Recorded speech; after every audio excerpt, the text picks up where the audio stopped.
Hey, what's up guys, welcome back to another episode of the Minecraft Survival Let's Play. So in today's episode, I want to do a world tour. I did originally say that I was going to do these every 50 episodes, but I've changed my mind and I'm going to do them every 25 episodes instead. And that's just because it can take me a long time to get my videos released. So if I do a world tour every 25 episodes, hopefully that will be one world tour every year or so. And it gives everyone a chance to catch up on what's going on my world. So the plan here is to go through all of my projects all over the world. I am 23,000 days into this world, so I do have quite a lot. However, a lot of that time is AFK time, so I probably don't have 23,000 days worth of progress on this world. But I do still have a lot to show on this world. And the plan for this video is to show all of my different projects. And I want to explain them to you like you've never seen one of my videos before. Because for me personally, sometimes I will see a Let's Play on YouTube and it looks kind of interesting, but that person is already on like episode 126 or something like that. And that's a whole lot of content to be catching up on. And I feel like some people might be in the same situation when they stumble across my content. I'm on day 23,000 and episode 75. There's a whole lot of content to get through to get to where I am now. So the plan is just to kind of show every single project, and then I want to tell a little bit of a story behind every one of them, maybe why I built it or how I built it, things that went wrong, future plans I have for the area, things like that. So if you've never seen any of my content before, hopefully this video will get you up to date with everything that I've done on the world. So that is the plan anyway, but let's get on with the tour itself. So this is my base here. This is a jungle island, and I did pick this seed before starting the world. I knew that I wanted to have this seed because this is the spawn area and it's a nice big jungle island. Of course it was a jungle full of trees and I had to get rid of all of that, and then I flattened it out as well just so I could start building the base. So that was a whole lot of effort before I even got on to starting the base. And this was not actually my first attempt at this base on this seed. So I am attempting a series where I collect a stack of every item, which I'll get a little bit more onto later on. And I did start it on this world originally. And I had this seed. I was doing quite well with the base. I made quite a lot of progress. And then unfortunately that world got corrupted. So I had to start again, and I tried looking for another seed with like a jungle island or something at the base, but I just couldn't find one that fit what I wanted to do. And because I never actually got finished with my base on the previous world, I wanted to attempt it again and try to get it finished this time. So I did end up choosing the same seed for a second time. And as sad as I was when the world originally got corrupted, looking back at it now, I'm kind of glad it did, because I managed to start this world with the idea in mind and with much more building experience as well. So I think everything has turned out better on this world than it did on the previous world. And by the way, this is going to be a very long video. I'm expecting it to be at least 2.5 to 3 hours long. So you might want to watch this in multiple parts rather than sitting here and watching it all in one go. But anyway, this is the base. It's on the island and there's kind of two parts to the base. So I'll get onto the first part first, which is this main part of the base down here. So this is kind of just a big hole down to the previous bedrock level. I think I just broke a carpet here. So this went down to the previous bedrock level before all of the caves and cliffs updates came out, and then the world depth changed to like -64 or something. So I dug all of this out by hand, and then I decorated these walls. I did plan to add a bit more texture and stuff to these ingredients, but I've just never got round to that yet. There's a lot of stuff I want to do on this world that I've just not really had the time to do yet. So there's 5 levels in total here, and each level has 4 different rooms in each of the sides. And then there's also 4 rooms in the corners as well. I kind of plan to make a lift to each level there, but again, I just never got round to that. So the idea of this central part of the base is to have all of my functional stuff. So every one of these rooms has something that's kind of functional. As we get lower down, they kind of become less functional. But up at the top, these are definitely some of my most useful rooms. So let's get on with the main one. This is the room I spend the most time in. This is my storage room, of course. So I think there's a total of 200 chests in here. And then I've also got some barrels down here as well. So this would be 40 barrels in total. So this is plenty of storage for what I need. I do a lot of storage in shulker boxes. If I go to certain chests, you'll see here I've got this much sand, and then I've got this much sand in a shulker box, and I've actually got another full shulker box of sand down here as well. So I do this with quite a lot of my storage. Like I've got lots of birch logs in here. Some of them are actually full, like my stone over here, and you'll see why later on. So this just saves me so much space having a lot of my storage in shulker boxes. I can fit so many more items in each of these chests. And I also like this layout. All of the chests are pretty close together. Sometimes, I need to run from this end of the storage room all of the way to this end, but it doesn't take long. I see some storage rooms out there that are like hundreds of blocks wide and then maybe like 4 or 5 tiers high. And I just think that must be such a pain to collect all of the items that you need for a project. So I am happy with this storage room. I know where all of the different items are. I've never had any issues with it. People have asked me in the past to make it automated. I just don't want to do that for a few reasons. The first one is I just don't have the space for it. So I think the chests are will end here. So I'll have like 1 or 2 blocks behind the chest. So it would just be a pain to fit in all of the redstone. I think on this side there's even less space. So yeah, there's just no space for the automation. There is copper golems in the game now. Maybe I could have done something with them, but I just don't need them. I'm happy to have a manual storage setup. Over to the left of this is my workstations room. So I've got a few of the functional workstations in here. There is usually an anvil here, but it's broke. And then there is an enchantment table in the middle. Now this is actually my original enchantment table. It's the only one that I've got on this world. It's the original one. I moved it down here. I think I've only used it maybe like 2 or 3 times. I do all of my enchanting through villagers, so this has had very little use over the years, but I just put it in here anyway. Then all of these shulker boxes on the walls back here are for some extra storage. So these are for all of the different stones and dirts and cobbles and stuff like that. So when I come back to the base and I have some of them in my inventory, I just throw them in these shulker boxes back here. And then when these are full, I go and put them into the storage room back here. So yeah, this is just a nice little functional room, and it does get quite a lot of use. And then I will run over to the other side where I've got my bedroom. There's a few little things going on in here. There is a reference in this fish tank, or this axolotl tank, so I am interested to see if anyone knows what this reference is, if you've not seen my videos before. I have a little bit of extra storage behind here. I do use some of it sometimes for just little junk items that don't really go into my main storage room. I have some map art around here on the walls, which you will notice there's a little bit more out here as well. I will talk more about that when I get to the actual area where I do them. And there is also some function in this room. So over here I have some dispensers. This one here will give me some fireworks. They're actually droppers, not dispensers. And then this one here will give me golden apples. So this is my choice of food at the moment. I am 23,000 days in, so I'm pretty rich on the world. Golden apples are just kind of like any other food source to me at this point. And the other function I have in here is in my wardrobe. So if I come in here, I can actually see through into the axolotl tank. And this is where I keep my bulk storage. So I do a lot of digging on this world. I just enjoy mining. I enjoy digging out areas, as we will get to later on in the tour. And that just means that I get so much of the blocks, like the stones, cobblestones, deep slates and stuff like this. So all of these chests are full in my main storage room. So I've started storing these items in my bulk storage instead. And I do know that this is unnecessary. I'm never going to need this much of all of these different blocks. But I do kind of have an issue where I just don't like to throw items away. I do throw a lot of junk items away, like the stone swords from my wither skeleton farm and stuff like that. But in terms of blocks and things that could be useful at some point, I like to try and keep absolutely everything in the game. So this is where I'm storing a lot of that extra stuff that I just don't really need, but I don't want to throw away. And the final room in this little section here is what I call the checklist room.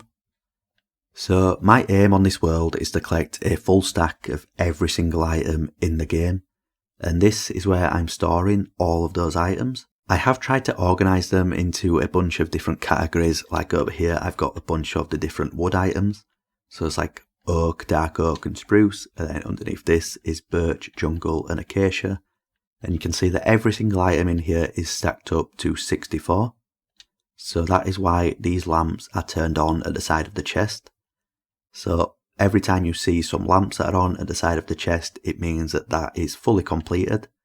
And if I go to one like this one where the lamps are not turned on, this means there's still items that I need to collect. And for this chest here, all I need is the end crystals. So once I get 63 more of them, that will be completed as well, and I can turn them lamps on. So I have made a lot of progress towards this challenge. You can see there's a lot of lamps turned on. Not quite so many in this area here because there's a lot of like fiddly items, like the pottery shards. Those are a pain to get, a lot of them. And if I go to the random items, the goat's horns as well, it's kind of a pain to get every single goat's horn. So there is a few items I still need to get over on this side. But I've made some good progress, especially quite recently, where I checked off like 130 items or something in one episode. If I go to the end, I did extend this recently, so I've got a bit of extra space for all of the new copper items that got added. So these got added in a recent update, and there's still a few more items that I need to get, like the Nautilus armor, shelves and stuff like that. So I do try to keep track of every single item that gets added to the game, but now there's more and more updates getting added, it's kind of more difficult to do that. Also, something I should probably point out for the people who haven't seen this before is that I've tried to collect one of every single item to leave like a placeholder in each of these chests. So if I open this chest, I know exactly what items I still need to get. And for items that I don't have, like the pig step right here, I've just named a piece of paper so I know what item goes in that spot. And a little side note, I have collected the pig step on this world at some point. I just lost it. I have no idea what I did with it. So I do need to go and find another one of those. And the final thing for this room is these two chests at the end here. So these are kind of the harder chests to complete out of the entire checklist. So we'll start off with the ores. Most of this stuff is very easy, you know, gold, iron, coal, diamonds and stuff. Very easy to get a lot of those. But the reason this is at the end is because of the deep slate emeralds. Those are very rare. I think I've got about 20 overall, including the 9 here.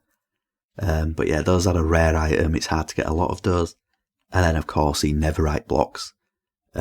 Not so hard to get, but it does take a long time to get 64 netherite blocks. And the final chest is definitely the one that's going to be the hardest to complete out of this entire storage room here.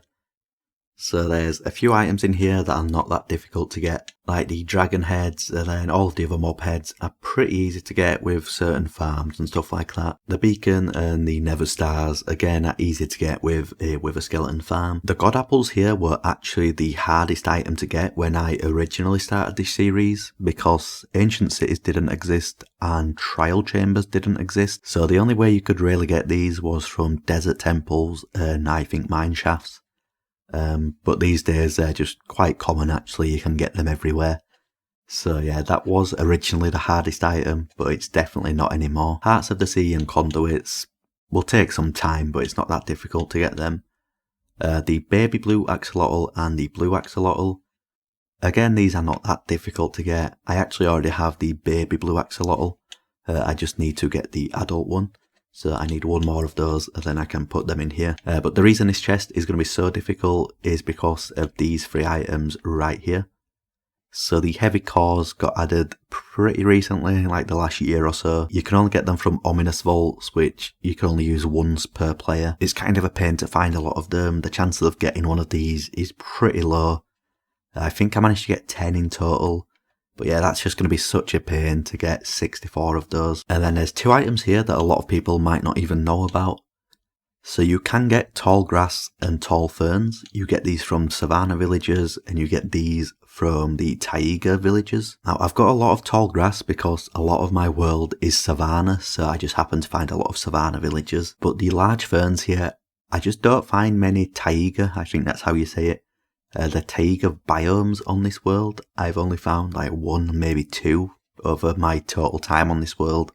I did manage to get 4 large ferns in total. I'm not actually sure if I'm even going to be able to get 64 of these. Of course I'm going to try. I'm going to have to do a lot of exploring if I am going to do that. But yeah, I think that's probably going to be the single hardest item to get a full stack of on this world. Along with that, the pottery sherds I briefly mentioned, these are also going to be hard to get a full stack of each of these. I need to do a lot of exploring. Yeah, it's going to be quite a pain. So there is still a long way to go with this challenge, even though I do have probably like 90% of the items already checked off the checklist. Okay, I've come back during editing to quickly address two things that I forgot to talk about. So first of all is what a stack of items actually is. So a stack of items is whatever that item stacks up to in the game. So if I go to like a mob drops chest right here, most things will stack up to 64, as you can see, but ender pearls only stack up to 16. So a stack of ender pearls is only 16, so I only have to collect 16 of them. And then if I go to like the tools and armor here, these are unstackable items or non-stackable items. So I only have to collect one of each of these non-stackables. So that's the same with books and potions and stuff like that as well. And while I'm on the subject of the books, instead of getting every single possible enchanted book, there would be pretty much an infinite amount of them. I just went ahead and I got one of every single type of enchanted book with only one enchantment on them. So you can see here all of these only have one single enchantment, and even this alone was a huge grind, but I did manage to get all of them. But the main thing I forgot to mention here is something I get asked about all the time, and it is the dragon egg. So of course the dragon egg is a one-of-a-kind item. You only get one of them in a world. I actually have two of them because I have an old bedrock world. It used to be possible to get two of them. I don't know if it still is anymore. The dragon egg does actually stack up to 64, but it's not possible to get 64 unless you dupe them or cheat somehow. So I'm just not going to do that. I would rather just not get a stack of dragon eggs than dupe on this world. So I'm not going to bother with the dragon egg for the checklist. That is the only item that I'm not going to be collecting for this challenge. Okay, heading out of here, I will head round to this next room. So this is my challenge room, or that's what I call it. So the main challenge on the world is to collect a full stack of every item, like I've just talked about. But I also just like to have other challenges on the world. I think it keeps the game fun, or at least keeps the game fun for me anyway. So I just like to have other challenges and stuff to work towards. So I set some of these challenges myself, and then I let some of my viewers set me challenges as well. So I won't go through all of them, but I'll show a few of them here. So this guy said get a full shulker box of golden apples. You can see the person who set it, the date it was set and the date it was completed. So I did it, and then I lit up the lamp up there to let me know that it's been done. This is probably the easiest challenge. The other challenges are much harder than that. Like this one here, kill 5 withers at once. I did this, I kept all of the nether stars down here. I do plan to make a museum at some point, and I'm going to put them in there, but more on that a little bit later on. So fighting 5 withers at once on Bedrock Edition does sound like quite a challenge, but it actually wasn't that difficult whatsoever. It caused me basically 0 issues. So I did actually end up fighting 10 at once. I think that might be related to this challenge right here. So kill 10 of every mob. I actually did this in an episode. I killed 10 of every single mob, including the warden and stuff and the ender dragons. And I decided to fight 10 of the withers at the same time because doing 5 at once was so easy. And that was way harder than doing 5 at once. I do think I could possibly do 15 at some point. I do want to try that at some point in the future. But yeah, fighting 10 at once was definitely a challenge. And there's 2 more quickly that I'll talk about here. So the first one is to get to 10,000 levels of XP.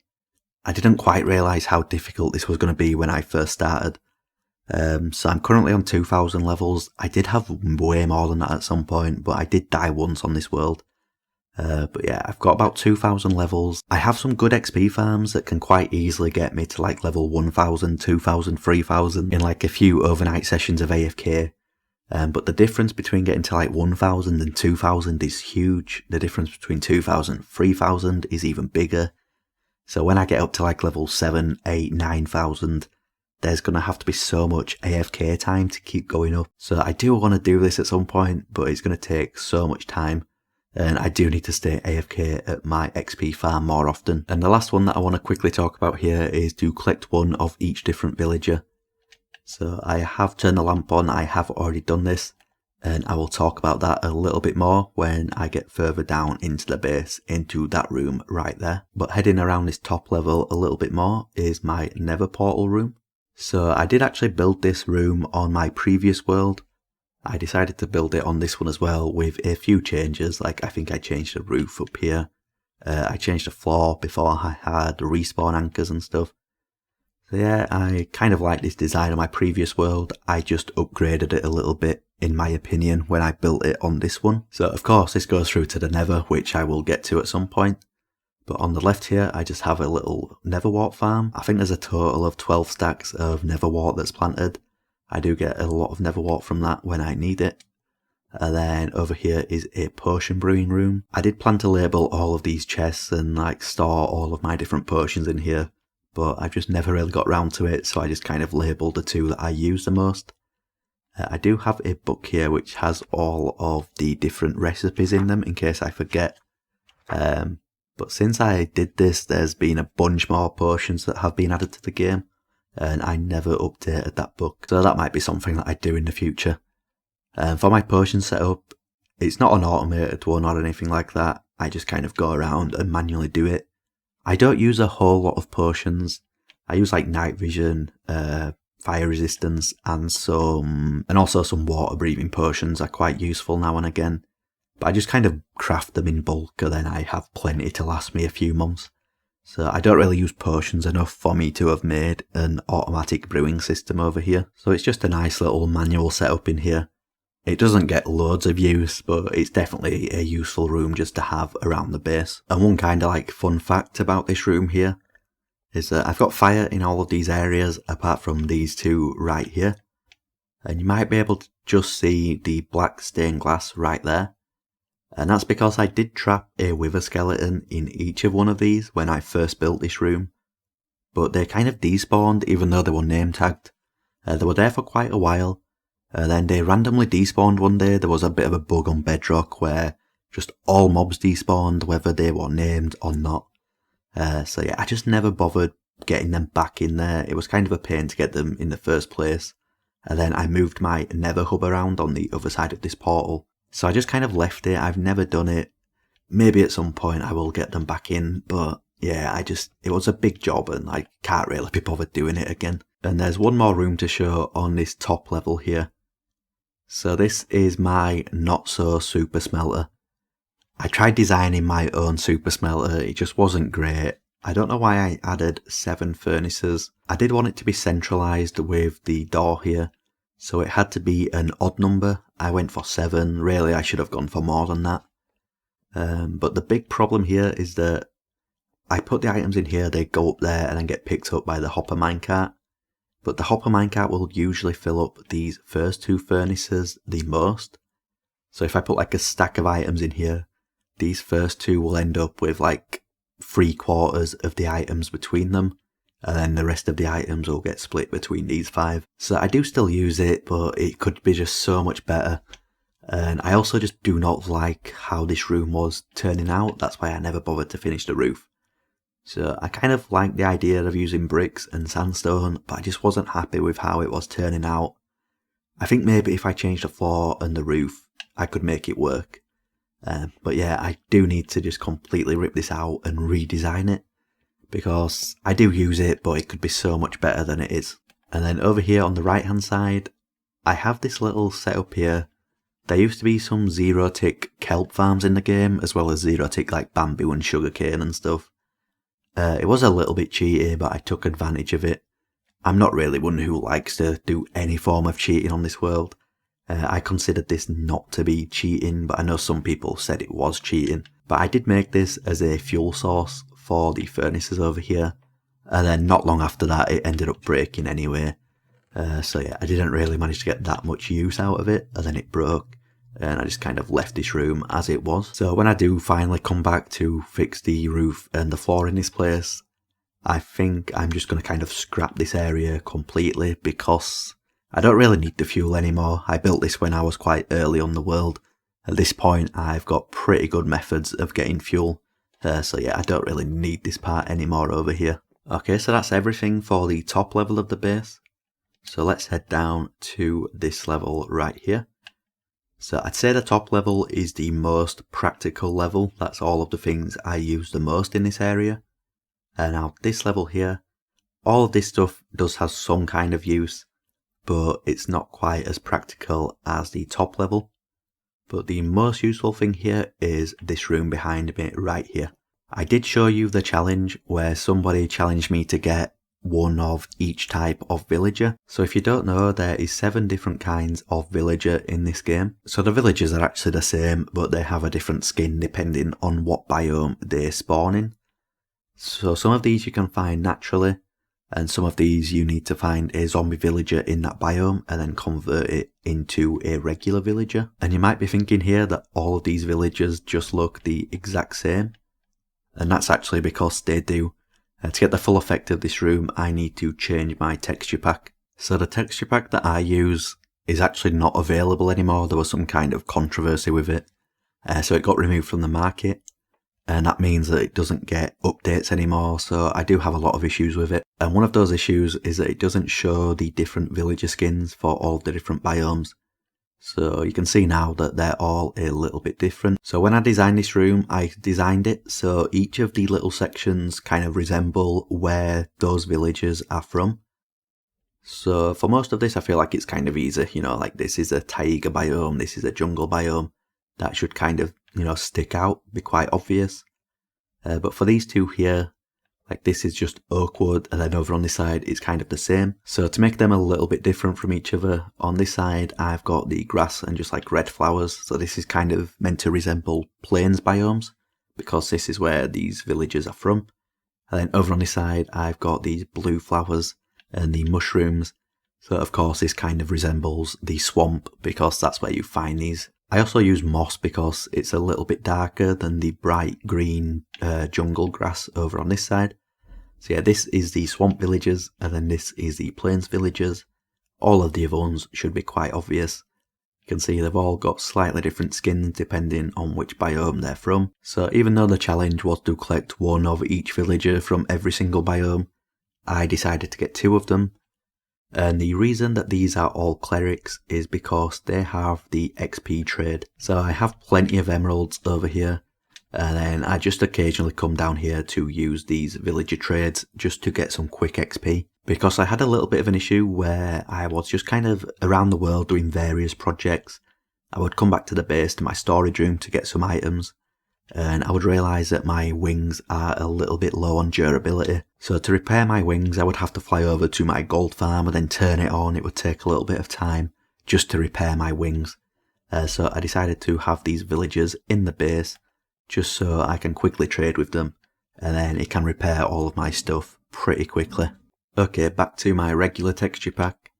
I've actually realised that there's not really much point of me having a totem. This is only a duplicate of my world. So if I die and lose my stuff, I'm not really bothered. So I'll take that off the screen for the rest of the video. So coming around to this room right here. This is, well, I don't really have a name for this. This is just kind of a room where I keep track of some of the projects that I want to do and some of the projects that I still need to finish. So I just created this. I've got kind of boards over here.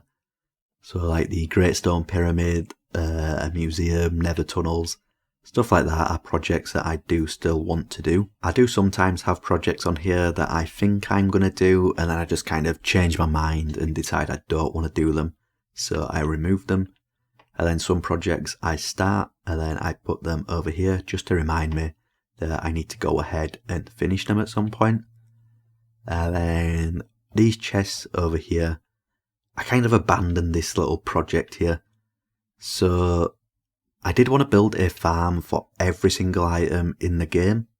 So I put every single farmable item in these chests right here. And then once I'd built a farm for them, I would move them over to this chest right here. But yeah, I kind of abandoned this because they kept releasing more and more and more items to the game.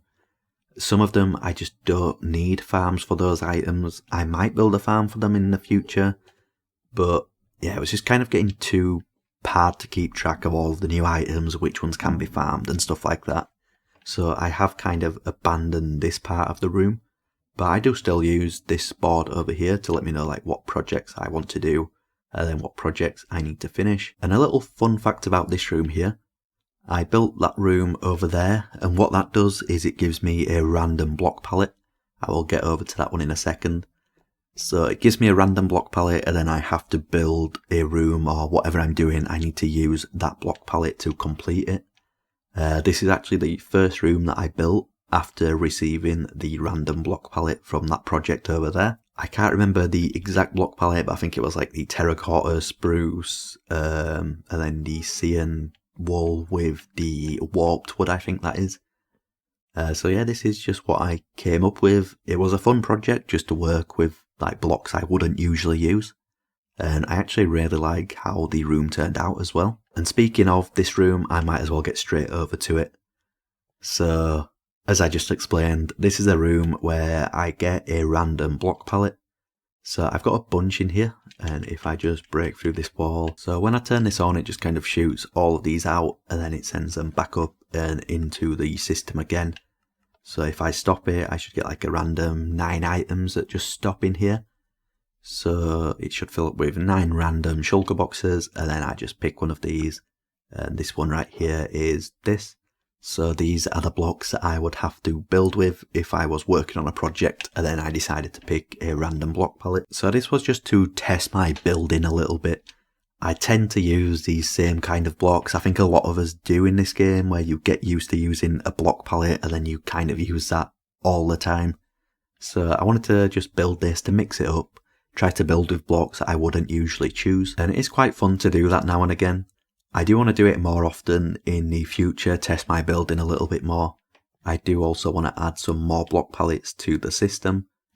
I tried adding these block palettes in the wall for the design of this room. I'm not totally sold on it, but I'm just going to keep it this way. It's not like I'm in this room all the time. And I do have the beacons in the floor here. When you've been on a world for a long time, things like beacons and diamond blocks, deep slit coal, netherite, stuff like that, it's just not as valuable to you as it used to be. So I do use a lot of these things for decoration when I can. So I know that some of you will be looking at this and thinking that using 7 beacons in a floor design like this is a waste. But it's just not. These are very easy to get for me. I've got plenty more. I will have plenty more in the future. They're kind of worthless to me at this point. So yeah, I don't mind using them as a floor design. And there's actually only one more room that I've actually completed in the entire central of the base. So there is 9 rooms out of a possible 20 that I've actually done. I do have plans for some of the other rooms. But yeah, I'll just quickly show you this room first. So another one of the challenges that I was set on this world was to find 5 naturally spawned pink sheep. And I wanted somewhere to store them. It took me a long time to actually find 5 of them. I think I found the first one very early on in the world, probably the first like 500 days or something like that. And then since then, it took me about 22,000 days to find the other 4. So I do spend a lot of time AFK at various projects around the world. So I'm assuming over the years, a lot of these have spawned, like while I've been AFK, and then I've just not seen them and they've been killed or they've despawned or whatever. So there's probably a bunch that have actually spawned that I just never managed to find. But eventually I did manage to find 5 of these, and then I decided to build this room in the base to store them. Of course, this is kind of supposed to be the inside of a barn. I did make an extra 5 spots as well, in case I find any more in the future. It's probably going to take me a long time to find 5 more of these. But that was another challenge that I was set on the world that I did manage to complete. And then I just thought I'd build this place just to kind of keep them safe. And I'll quickly talk about some of the other plans that I've got for these rooms as well. So this one here is for a museum. I have a lot of items from my time on the world, like I will get a little bit more into this later on. But like I saved my first ever wooden pickaxe, my first ever diamond and stuff like that. And I want to store this stuff in this room. This is going to be a very big project though. I do want to start it soon, but yeah, it's going to take a lot of work to actually get finished. So that's why I've put that one off for so long. This one here is my map room. So I will show you my maps before I move away from the base, and that is the room that they're going to go in. And then over here, I don't think this one's got any label on it at the moment. I must have not thought of anything for that room yet. And then for this bottom level here, the plan was to have a zoo. So I was going to have a zoo, and then each of these separate sides were going to be for different mob types. So like this one's passive. I think this one's probably, so this one's the Nether mobs. It's this one over here that will be the hostile mobs. And I think this one is the ocean mobs maybe. So yeah, I was going to have all of these different rooms with all of the different mobs in the game. I originally had this idea in probably like 2017 or 2018. But these days, it's just probably the most overused Minecraft idea out there. You know, I feel like everyone has done this at this point. So I'm not really in any rush to do it. Maybe I will do it someday. But yeah, I kind of thought of it when it wasn't something that people did. And I thought it was like a nice, original, fun idea that I could do. And yeah, now everyone does it. So I'm not so eager to actually do that anymore. So that is everything for the middle part of the base at the moment. Of course, I do still want to do these other rooms. I also want to dig down. So, as I said, I did dig down to the original bedrock level. But now I can go down like an extra 60 blocks or something like that. But I don't want to just repeat this pattern all the way down. So what I do from below this part is going to be completely different to the top half of the base. But that's a project for quite far in the future. I do want to finish this top half of the base, and I want to finish all of my village island as well before I get onto that. And speaking of the village, let's move on to the second half of the base. So the first half down there, as I said, is all of the functional part of the base. And then up here is just for decoration. I've played this game since I think 2011, 2012, around that time. And one of my favourite kinds of builds is when people build like a city or a town or a village. And it just looks quite compact and like there's a lot going on. And that's kind of just what I wanted to do for my base. I've never done it before, so I wanted to try and attempt it around this island. And that was why I chose to live on an island. And my favourite style of village is a medieval village. But unfortunately, I just don't really have the skills to build in a medieval style. So I've kind of gone for this style instead. I don't really know how you would describe this style. I know it's not like a crazy impressive style or anything like that, but I'm not the best builder in the world and I'm happy with how it's coming along so far. So I guess I'll just start off with this marketplace right here.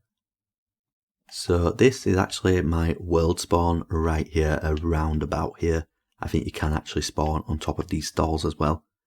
So I wanted to have a marketplace at the world spawn.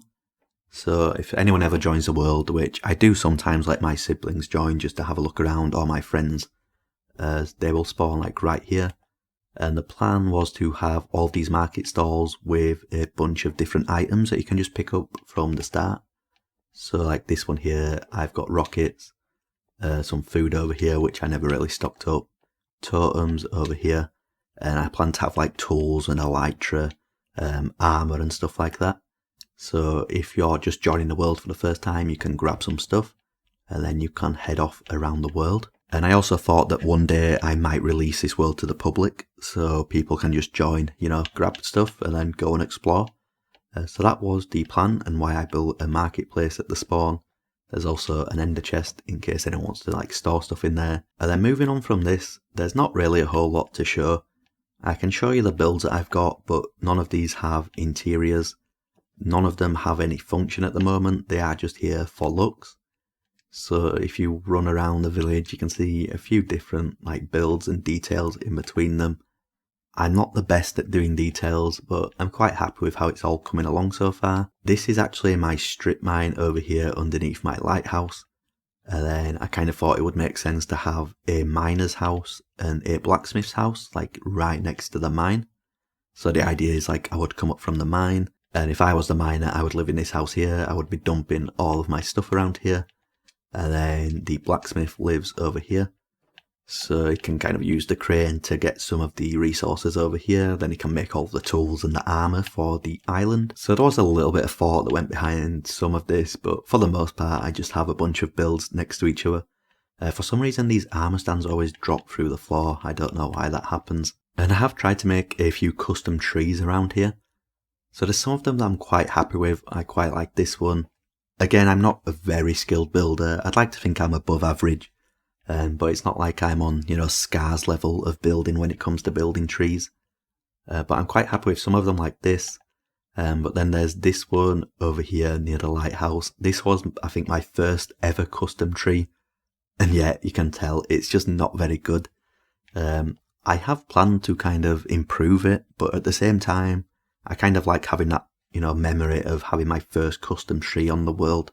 So that's why I've not done anything with it just yet. I don't know if I am going to do anything in the future. But if you see a few custom trees around, you'll see that some of them are not the best. Some of them are a little bit better than others. I've got one over here. Again, I think this one, it's not too bad. It's not the best in the world. It kind of connects to that building. And then there's also this one right here, which I kind of like this half of the tree, but this half is just kind of, looks like it just comes to a stop. So yeah, I think this one needs a little bit of work. Down here I've got, I think this is like a little fisher's hut. So if you come out of the back door, there's a little boat dock. I did plan to build a boat here. I also built a little bit of a marketplace outside. I just had some space that I had to fill, and market stalls are an easy way to fill in some space. Other ways, I just kind of dump little bits of junk around like this. So there's no real purpose or function for this other than to fill in a little bit of space. It just makes the place look a little bit more cluttered, a little bit more like it's lived in. So I do add a few of these around. Going over this bridge here, I have the lighthouse. And this over here is actually my sister's house. I do let my younger sister join the world now and again. She just kind of runs around, checks out my builds. She doesn't contribute to anything I do on the world. But I built this little area over here. She's only 10 at the moment, so yeah, she's not really like a Minecraft pro and anything like that. She just comes to wander around and sometimes steal some of my items. Over here is my lighthouse. I do like this build. People have suggested over the years that I make the lights kind of go around, just add a little bit of redstone inside. It's not really something I'm bothered about doing, so I've not bothered to do it. I'm pretty happy with how it is. It's got like 4 floors inside here, maybe 5. I just didn't bother decorating these.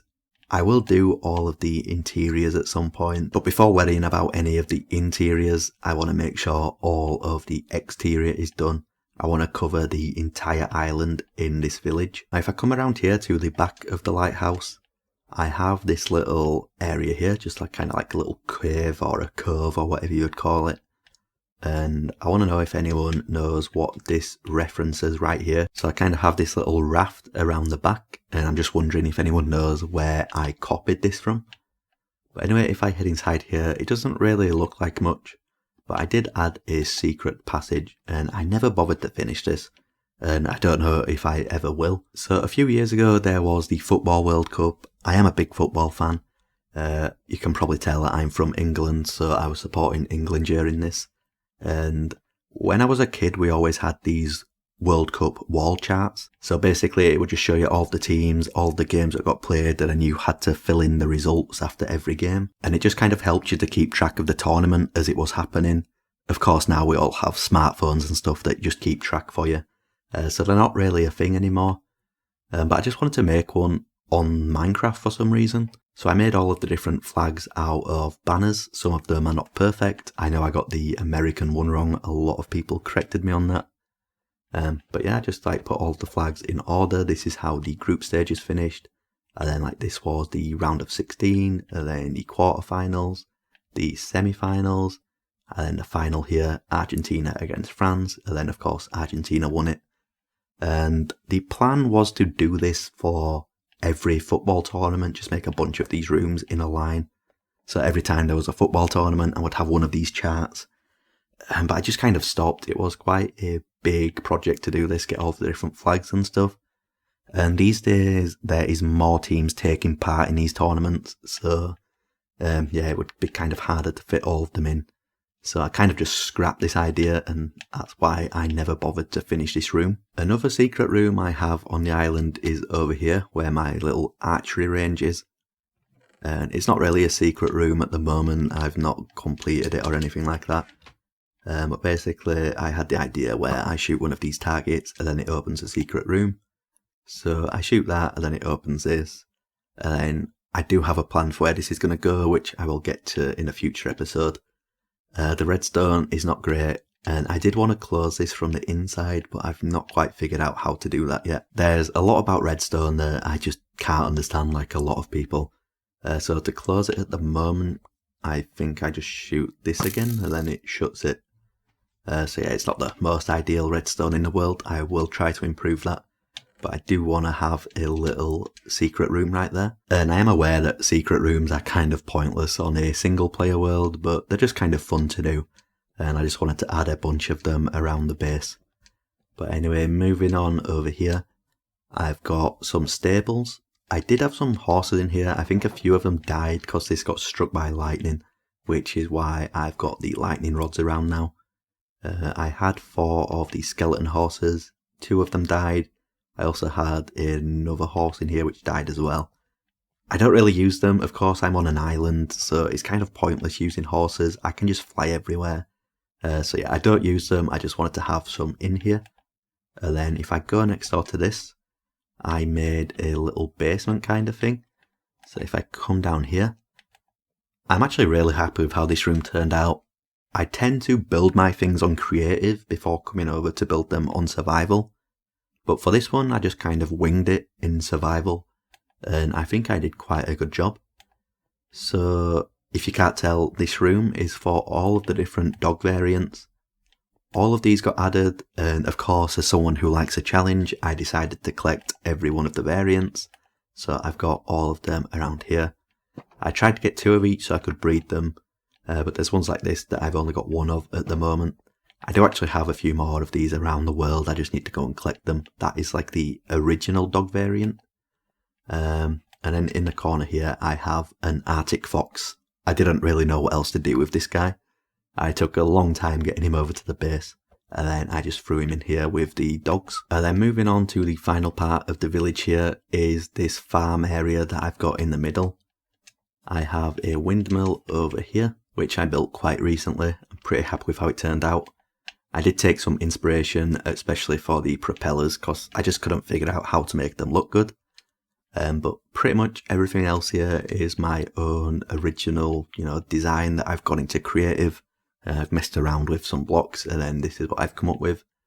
So there's a pond over here. I've got some pens for my cows.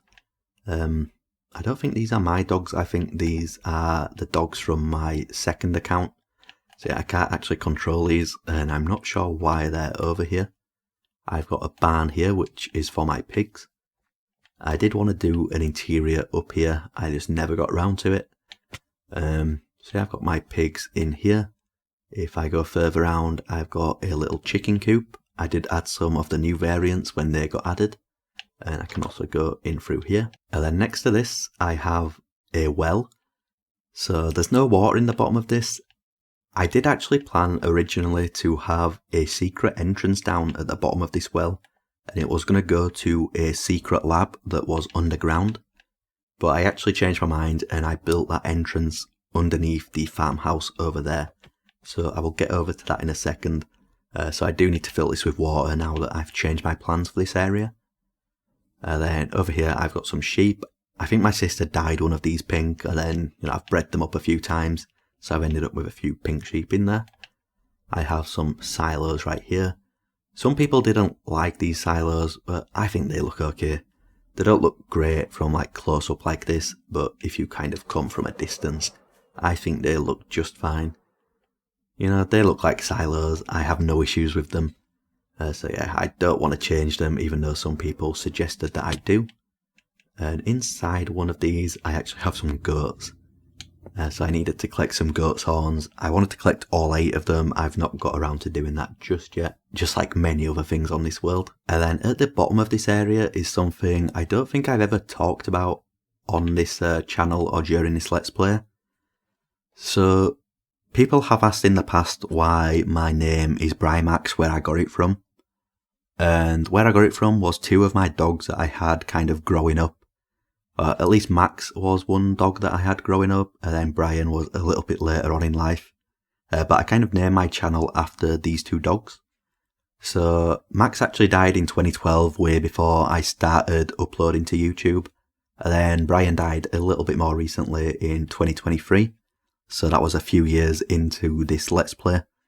And I just wanted to kind of have a little memorial for them on the world. So I just made them both a grave here at the bottom of the island. I did want to make a graveyard somewhere actually to have some of my other pets that have died over the years. But I put Max and Brian on the island because they kind of inspired my YouTube channel name. So I thought they kind of deserved a little bit of a spot over here. Running back around the island, I can go behind the barn over here. I've got some wheat fields. I do want to actually add some of the new, like, I think is it dried grass or something like that? Like the yellow grass around. I've seen people mix that into wheat fields and I think it looks a lot better. So I do want to add little bits of that around in this area. I've also got this scarecrow, which I saw this design on TikTok or something like that, and I just had to build it. So I've got a scarecrow in the middle of this little field here. And then this bridge goes across to what was originally where my starter house was. So all of my starter house and starter farms were in this area. And I do kind of regret a little bit that I destroyed all of that. But if you watch the start of the series and my other Let's Plays, I don't really build nice starter houses. I just build like a little box with a few chests inside, just somewhere to store all of my items until I've got a proper storage room. And of course, like an ugly box isn't really going to look good with what I was going for with this village theme. So if I could go back in time and restart, I would have probably have built this house sooner and had this as my starter house. So then I would have the memories of having my starter house still on the world. But I just didn't think that far ahead, so I never did it. So this here was the first building that I built as part of the village.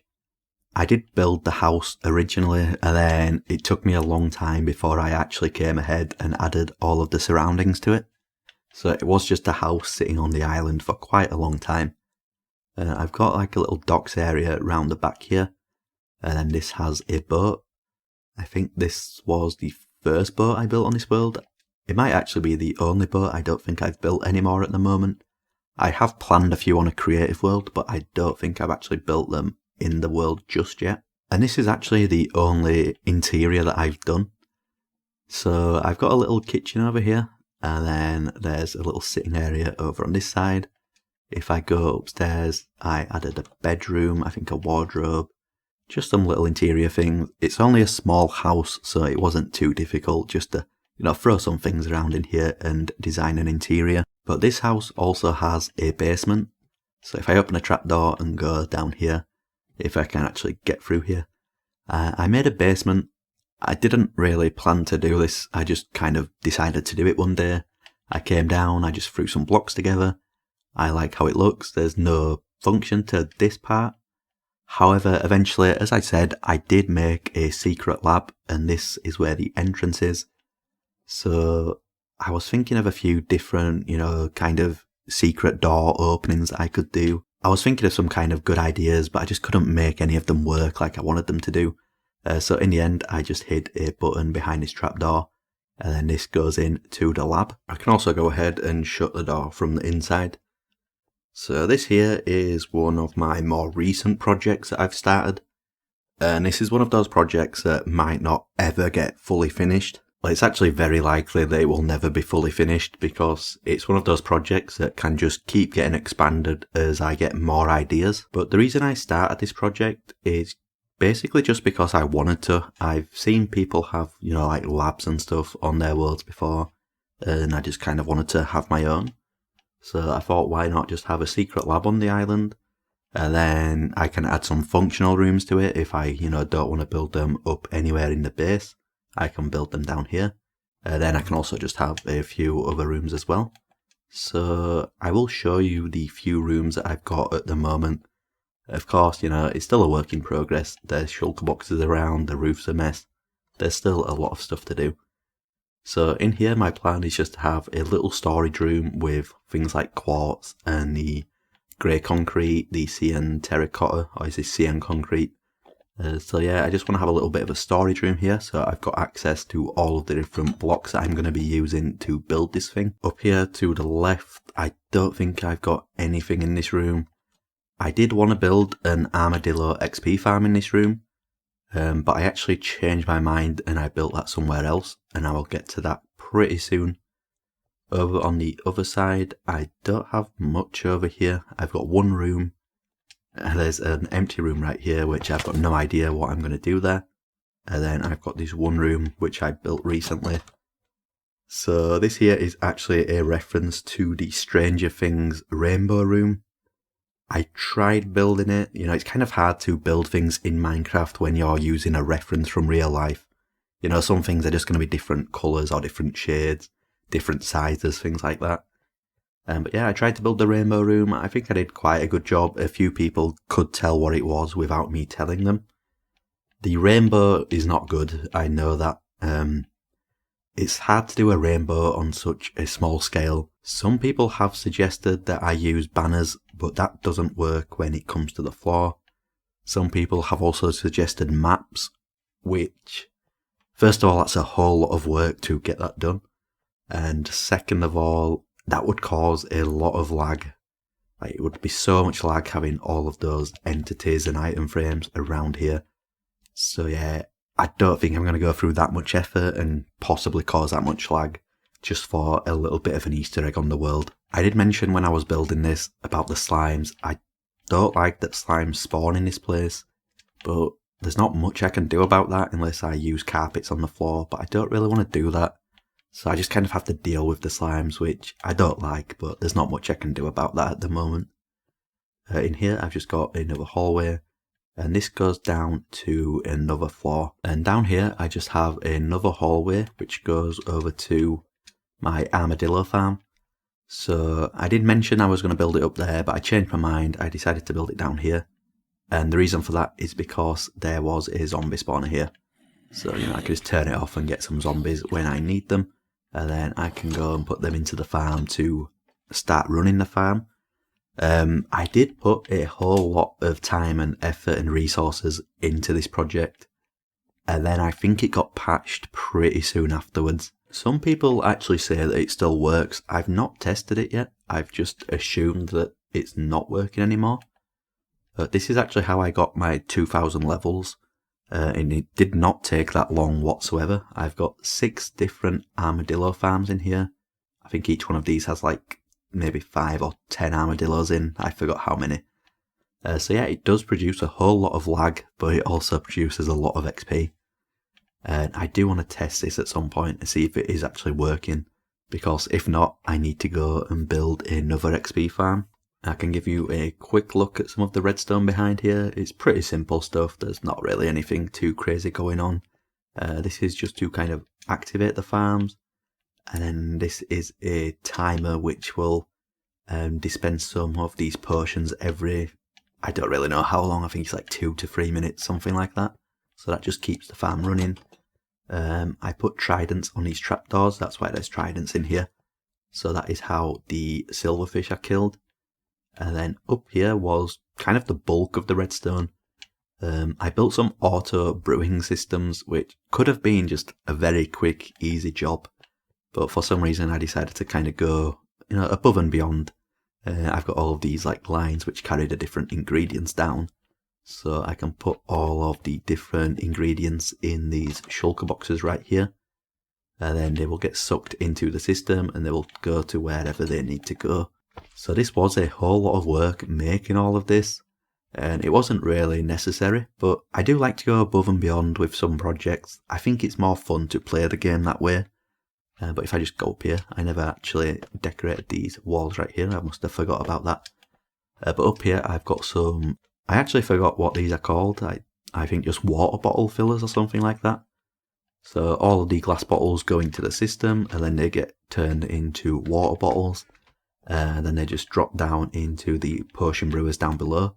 So I've got 2 potion brewers down below and then 2 of these water bottle fillers up here. So yeah, this was a very big project. There's a lot going on. It took me a long time to do, quite a lot of resources, like mostly quartz and stuff. But as I said, it's just fun to go above and beyond for some projects, like put a bit of time and effort into them rather than some people just kind of play Minecraft, do the bare minimum, and then they get bored of the game and like complain that they don't know what to do and the game's boring or whatever. But I think if those people like committed to some projects now and again, tried doing a little bit more than you actually need to do, just doing things for fun rather than just doing things purely because it progresses you on the world, I think that's kind of how you have more fun on this game. But anyway, with that little rant aside, I think that is all of the village part of the base shown now. So I do plan to extend this across the entire island. It's taken me, I think, like 4 or 5 years just to get this far. But I do plan to kind of speed it up a little bit, focus more on this over the course of 2026. So hopefully I can get most of this, if not all of this, done by the end of the year. I still have a couple more things to show on the island. So first thing is something you've probably noticed is my beacons around the middle of the base. And these beacons actually have no function usually. I think they're giving haste at the moment because I was digging a lot of copper and wood over there the other day. But yeah, usually they don't actually give me any effects. I'm not overly bothered about the beacon effects. The reason I have these beacons is for a challenge that I set for myself. So of course that was to get one of each type of beacon. So the emerald one, very easy with a raid farm. The gold one, very easy with a gold farm. Iron down below, very, very easy with an iron farm. The diamond one is a little bit more difficult. I did just fall off there. But if we ignore that, the diamond one is a little bit more difficult. It's not really hard. Like if you stick to a world for a long time, you just get a lot of diamonds just from kind of digging projects out, going mining, exploring the world, getting them from trial chambers and stuff like that. I have, I think, enough diamonds to make another diamond beacon. And if I mined all my diamond ore, I could probably make like 4 of these.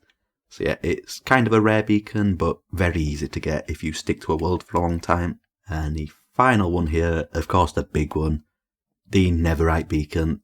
This was a grind. If anyone else has one of these, I'm sure some of you do. Yeah, these blocks take a long time to get. They're not difficult to get if you know what you're doing, but each one probably takes like an hour or so just of, whatever method you're choosing to use. So yeah, when you need 164 of them, it does take a long time. And I did actually start this beacon quite early on in the world, probably within the first like 2 or 3 weeks. I think I started this world in 2021.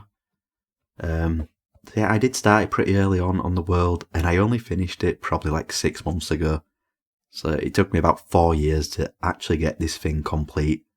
I was just making slow progress for a long time. And then as soon as I got this bottom level finished here, this is like the bulk of the entire beacon. So once I got this bottom level finished, it just inspired me to kind of go for it. So I spent a lot of time over the next couple of months just grinding for Netherite, and I managed to get it done. And I will dig through some of this. It is all Netherite. I'm not kind of, cheating, and I've not got any iron or anything in this. It is a full Netherite beacon. So yeah, it was a pain to get all of this, but it was worth the grind. I'm happy that I can say that, I've got a full legit Netherite beacon in this game. Not a whole lot of people can say that. And of course I do need another stack of Netherite blocks to add to the checklist down below. But getting a full stack of Netherite blocks is going to be a breeze compared to getting a stack and then another 100 on top of that. And you probably notice these podiums that they're all sat on. So I've got these deep slate podiums, and then I've got a little bit of the ore in the side of each of them. So the deep slate gold over there, and then the diamonds. Unfortunately, I've not got the deep slate emeralds just yet. There's still a long way to go before I have 64 of them for the checklist down below. And then on top of that, I'm going to need another 20 for this podium. So I do hope to finish this pretty soon. I've been grinding the deep slate emeralds recently.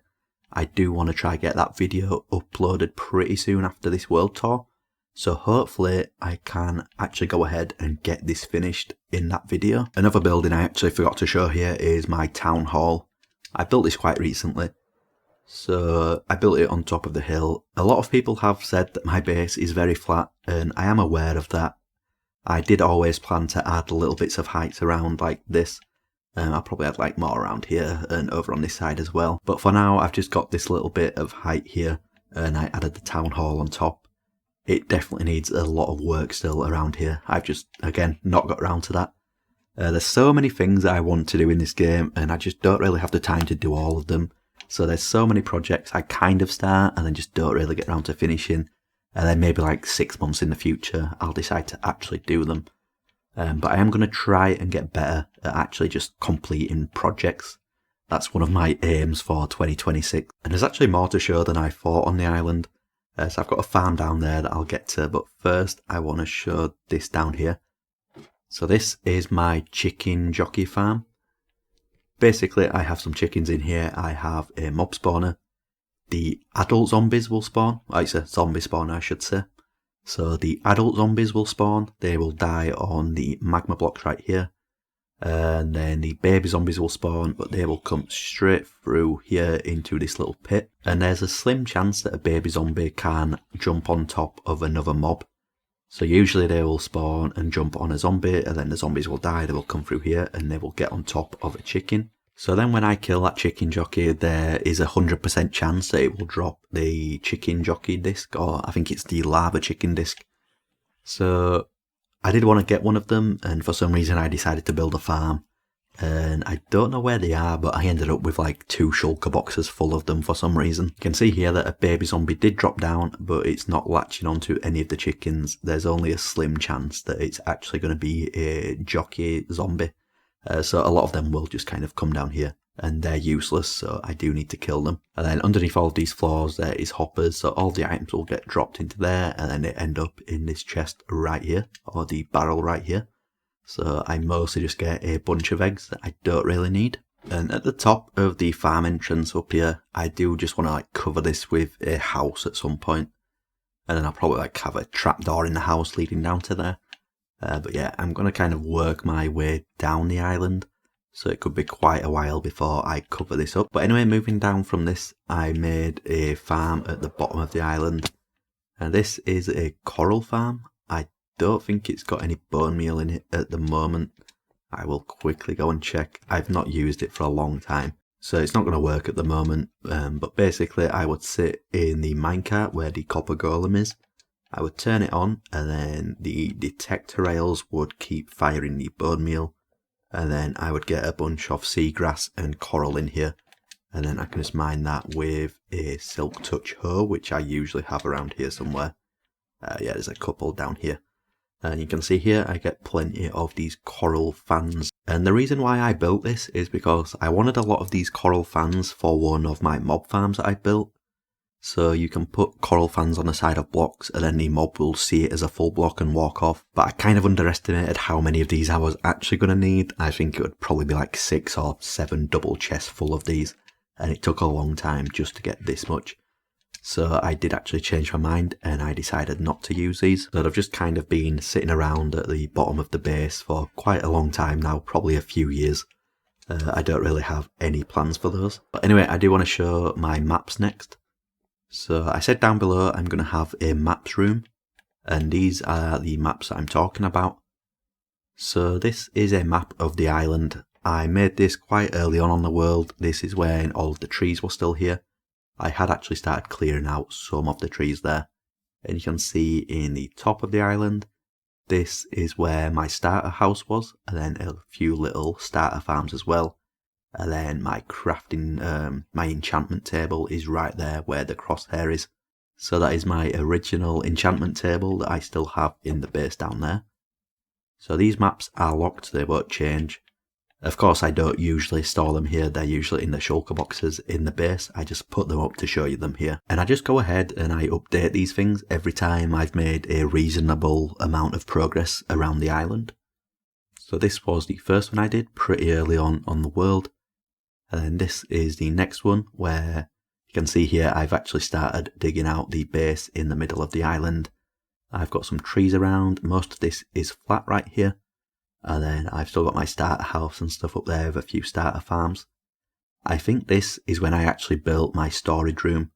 As soon as I'd finished digging out this first level here, I went ahead and I started the storage room. I had to get that done early on because, I was just going to get so many blocks from digging this out and clearing out all of the island and stuff. I just wanted to get a storage room early on. It is like the most important room to have in a base. So yeah, as soon as I'd dug a little bit of this out, I got started on that. And moving on to the next one, you can see that I've pretty much cleared out the entire island. There's no more trees left. I've flattened all of it out. You can see it's pretty smooth. I've dug a little bit more out at this point. I'm not really sure how far down. You can't really, tell how far down I've dug at this point. I don't think it was all of the way down to bedrock though. Up top, I've added a few extra farms. So this iron farm's there on the other one, but I've added a few extra farms over here. Moving on again, you can see that I've added a few more buildings, and I've actually cleared all of this water out as well. So I did have these big sections of water. I covered all of those up. You can see that the grass here is a little bit of a different shade where those water pools were. So I covered those in. I do want to build over all of this eventually. I've also started building the village at this point. So I removed all of my starter house, starter base and stuff like that, all of the starter farms. I've made a bridge, and then I've got my farmhouse up in the top corner. There's another bridge there, and then the barn, which at this point is just on its own. I think pretty quickly after I built the barn, I did go ahead and I built the rest of the farmhouse around that, or the rest of the farmyard around that, I should say. And then in the middle, at this point I'm actually down to bedrock, which is why I've got moss there. I think it's actually like 5 levels above bedrock. But then moss was added to the game and I was kind of like messing around. And yeah, you can see that is still there after all this time. And then the beacons are here. So you can see the 3 beacons here which are completed. These ones, the easier ones. And the netherite beacon, I think I've got like 18 netherite blocks at that point. And if I move over to the next one, you can see there's a little bit more progress. And then if I move on to the next one, a little bit more progress again. Yeah, so there was a little bit of progress, even though these were probably like 2 years apart. But anyway, with this one, you can also see that I've built my sister's house up at the top. I've made some more progress on the farmyard. I've got these 3 buildings here, which are just kind of by themselves. And then these blocks right here is actually like around the world spawn. So I joined on my second account and I just kept killing my second account, and then wherever it spawned I would leave a block. So that's how I figured out like exactly where the world spawn would be. So yeah, that is now the corner of the marketplace, which is over here. So like you can see right about there is where you would spawn if you join the world. You can see here that I've gone around and I've detailed around the miner's house and the blacksmith's house and all of that area around there. So that is not actually the most up-to-date map. If I fly down here, there is one more. So this is the most up-to-date one. And these ones are not locked, so I can actually still update these as I build a little bit more. But on here you can see that the beacon is now fully complete. I've built a windmill, and the town hall is here, as well as like this archery range as well. So yeah, looking at it like this, it doesn't look like a whole lot of this island is complete, but I'd say that's probably like maybe 20 to 30% of the overall village.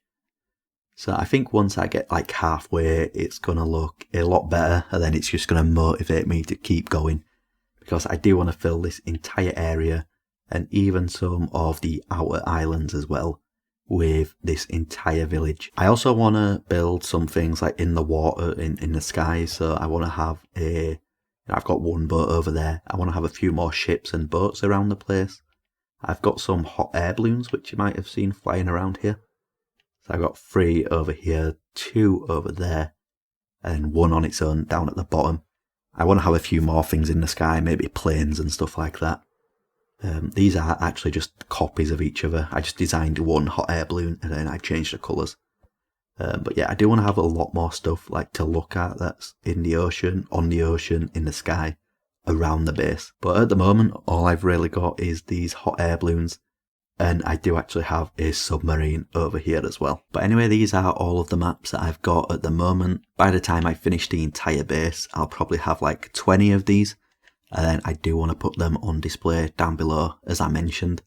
and I'm just going to hope that all of these item frames don't cause too much lag. Okay, moving on, I think there's one more thing on the base island that I want to show.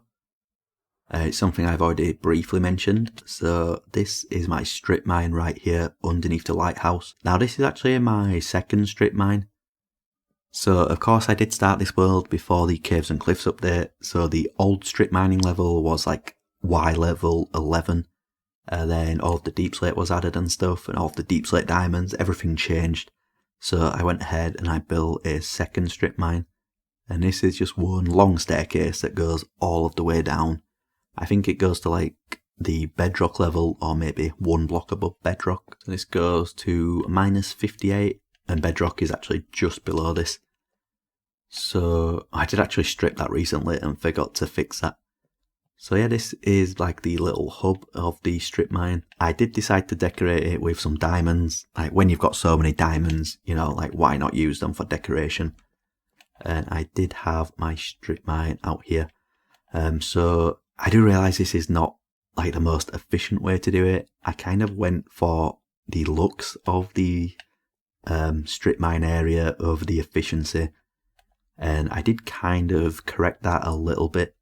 So if I go over to this side, it is the same on this side. But if I go all the way to the end, I did actually have a Patreon branch mine. So I did have some patrons. I kind of half scrapped my Patreon account. I wasn't a fan of people sending me money to, you know, have benefits when I couldn't always give them those benefits.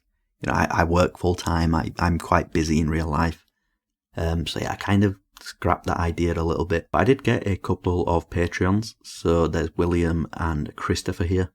And one of the benefits is that I would dig in a straight line for 1 hour, and I would name that tunnel after them, and then there would be like a little bit of a competition.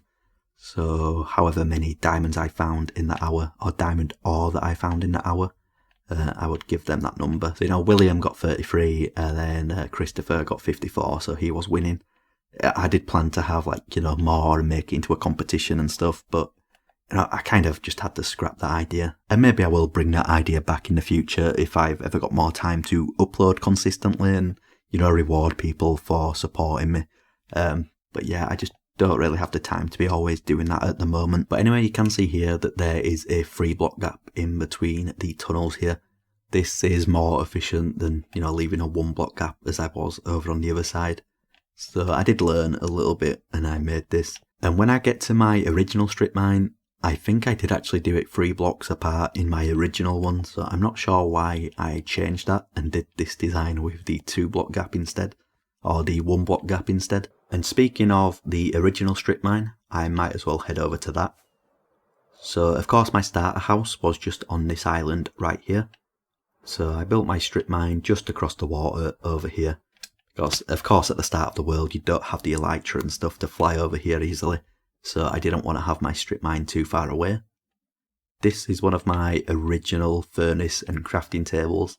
It's not the original, I have them in my ender chest, but that's probably like my second ever crafting table right there. You can see here, it's quite early on the world, my building still wasn't amazing. I had some pretty basic resources, and this is what I came up with. So it's far from my best work, but yeah, it's just kind of something I threw together in the early days. And down here is the strip mine. I've got a little room here with some blast furnaces and a bit of storage. I think some of these chests still have some items inside that I just never got round to taking over to the base. So yeah, those can just kind of stay there forever. And then through here to the actual strip mine, you can see that I was leaving a 3 block gap. So for some reason I was being quite efficient here, and then I decided not to be so efficient when I made my updated strip mine. And an interesting fact about this area right here is when I first started the world, I built this quite early on. And I did a bit of a challenge where I would strip mine for 24 hours. So each one of these tunnels I dug down for 1 hour, and I did 24 different tunnels over the space of like 2 or 3 weeks. And I made that into a video. So yeah, I did 24 hours of strip mining to get me started on the world. And of course that got me plenty of stone, plenty of cobblestone and a load of resources. like, you know, diamonds, coal and iron and all this stuff. So it just gave me a little bit of a head start near the beginning of the world. And when I was digging this staircase down to the strip mine, I did actually find a spawner, which was my first spawner on the world, I think. And this is a skeleton spawner, which is quite a big deal when you're still early in a world, or on a world. But I never actually managed to do anything with it just because of the location. It's like right next to the staircase. And I did actually build a mob farm not long after I started this mining session. So I never really took advantage of this, and instead I did build a custom mob farm instead. So yeah, I never really used this, but there is a skeleton spawner here. And I do believe that's the first spawner that I found on the world. But anyway, heading up and out of the strip mine, I'm going to go over to this project before I forget. So there is a project in the middle of the water here, and I'm going to fly over. It doesn't look like much from above, but I did put a lot of effort into down below. So this is my Amethyst farm.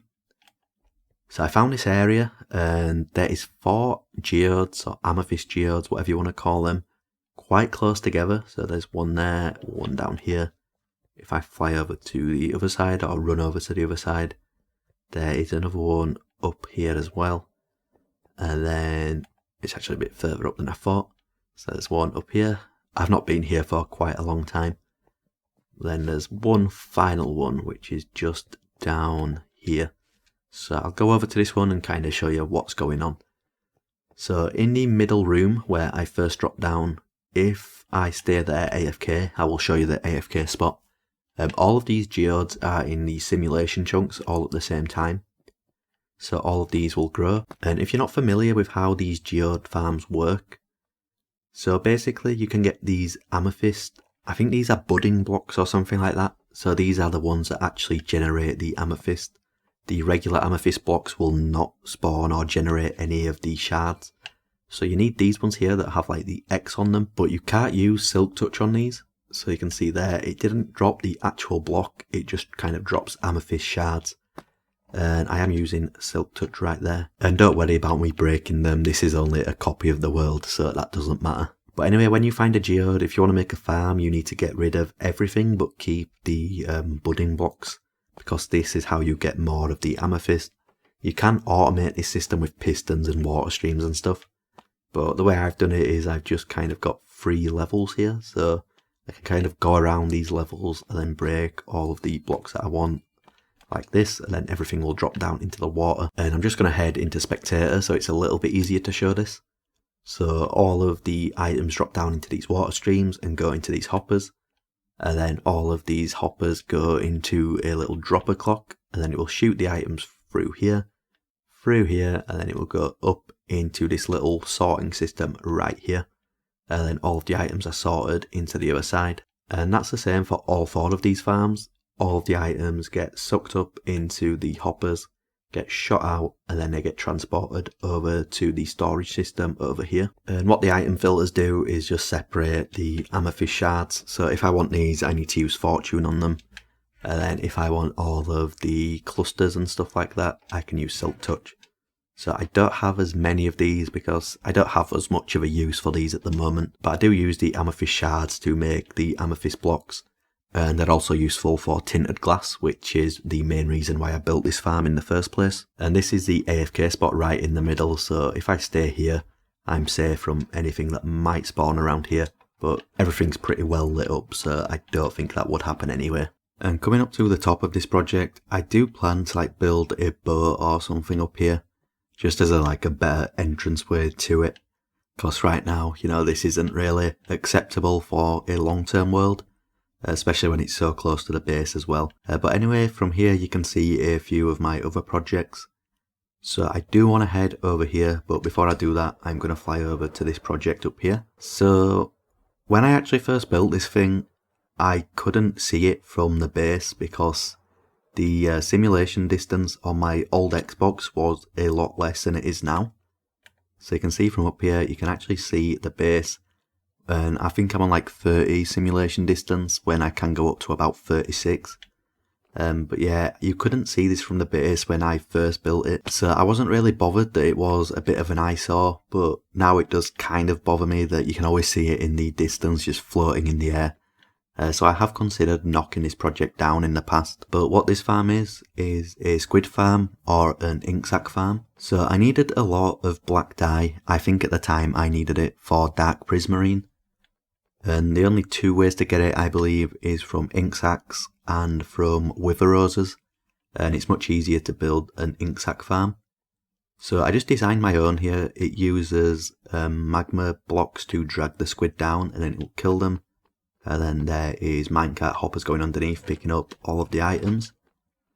And I don't really think this is a problem, but I guess one of the issues I had with this farm is that it was too efficient. So it's not really a bad problem to have, but I stayed AFK for one night, so about 8 hours, and I got more ink sacs than I could ever possibly use. And this isn't even half of them. I took a load over to the base as well. So I've just got all of these ink sacs and I don't really have anything to do with them. So I'm not sure if this is like the most efficient squid farm on Bedrock Edition, but it definitely does its job. And I was pretty proud that I managed to just randomly design this one day without really thinking about it. And it ended up being extremely efficient. And jumping down from this, I'm going to fly back towards the base, but I'm going to go to the right here because I've got a couple of things over here, mostly to do with villagers. But I will quickly sleep, so it skips the night away. This is my original villager trading hall. So as I mentioned, I got an enchantment table, but I never really used it much. I got all of my enchanted gear from villagers. And this was the original trading hall. It was only small, there's like 10 librarians. And then over on this side I had a few toolsmiths and blacksmiths and stuff to give me all of the diamond armour and diamond gear. And I got some pretty good trades from these guys. I never bothered to convert them to get the cheaper trades. You can see some of the trades here, like Silk Touch for 16 emeralds is pretty cheap. I know you can get it cheaper than that. And then I think I had a mending. It was 18, I actually thought it was cheaper than 18. There's Fortune 3 for 25, which isn't great. Efficiency 5 for 63. I think I was just trying to get this. It's actually 61. I don't know if that's changed or if I got that wrong. But I actually tried getting efficiency 5 for ages and it just wasn't giving me it, so eventually when it did give me it, I wasn't bothered about the price, I just made sure to lock it in. And there's also some of the other useful trades like sharpness, protection and looting as well. And there's actually a few books laying around in some of these chests as well. I thought I sorted all of those out. But anyway, once I got a little bit more advanced on the world, I decided to upgrade my villager trading hall. So this is what is behind here. Well, this is actually the villager breeder, so I made a simple villager breeder. This is how I got all of the villagers. They go about 50 to 70 blocks away over here. And then I was taking them to my trading hall down here. And if I fly upwards, you can actually see it. So I built this inside of an ocean monument. I knew as soon as I saw this ocean monument so close to the base that I was going to make use of it. And this is what I decided to do. I still haven't made a proper entrance for this place yet, just because I'm still not 100% sure what I want to do with this island. Like once I start building things up on this island and I get some kind of idea of the theme, I will come back and I'll try to make the entrance look good. I do still have the rails coming down this because I think there's a few more villages and stuff that I still want to get in at some point. But for now I can just fly down the full tunnel, it goes to the left. And then it opens up into the trading hall and it does kind of drop in frame rate when I enter this place. So to the left here I've got a bunch of the useful librarians and I've also got some stonemasons. So each one of these actually gives me a different kind of terracotta. So this one is white, this one will be light grey, the next one will be grey, and then black, and then brown. So it's all 16 different types of terracotta. And because the terracotta is the second to last trade to get unlocked, it was actually very tedious getting all 16 different colours, because you have to do a few trades before you can even see that trade. There's also a chance you'll get the glazed terracotta, which I didn't want. But another useful thing about these guys is that they give blocks of quartz or quartz pillars. Up these stairs are my librarians. I don't know exactly how many there are and I don't want to count them right now. But I got all of the useful trades, and the difference with these is that I actually converted them so I could get most of them for 1 emerald. So things like mending, and if I find silk touch here, these are all 1 emerald. There is some of these that are a little bit more expensive. I think the sharpness 5 is 37. So the original trade was 62. I don't think it's possible to get it down to 1 emerald from 62.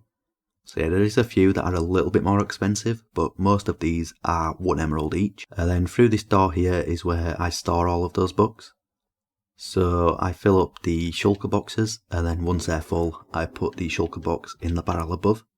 So I've got plenty of most of the useful books. And then over to the other side, I've got farmers down below. I mostly use these to get golden carrots and apples. So I used to eat golden carrots, and now I eat golden apples.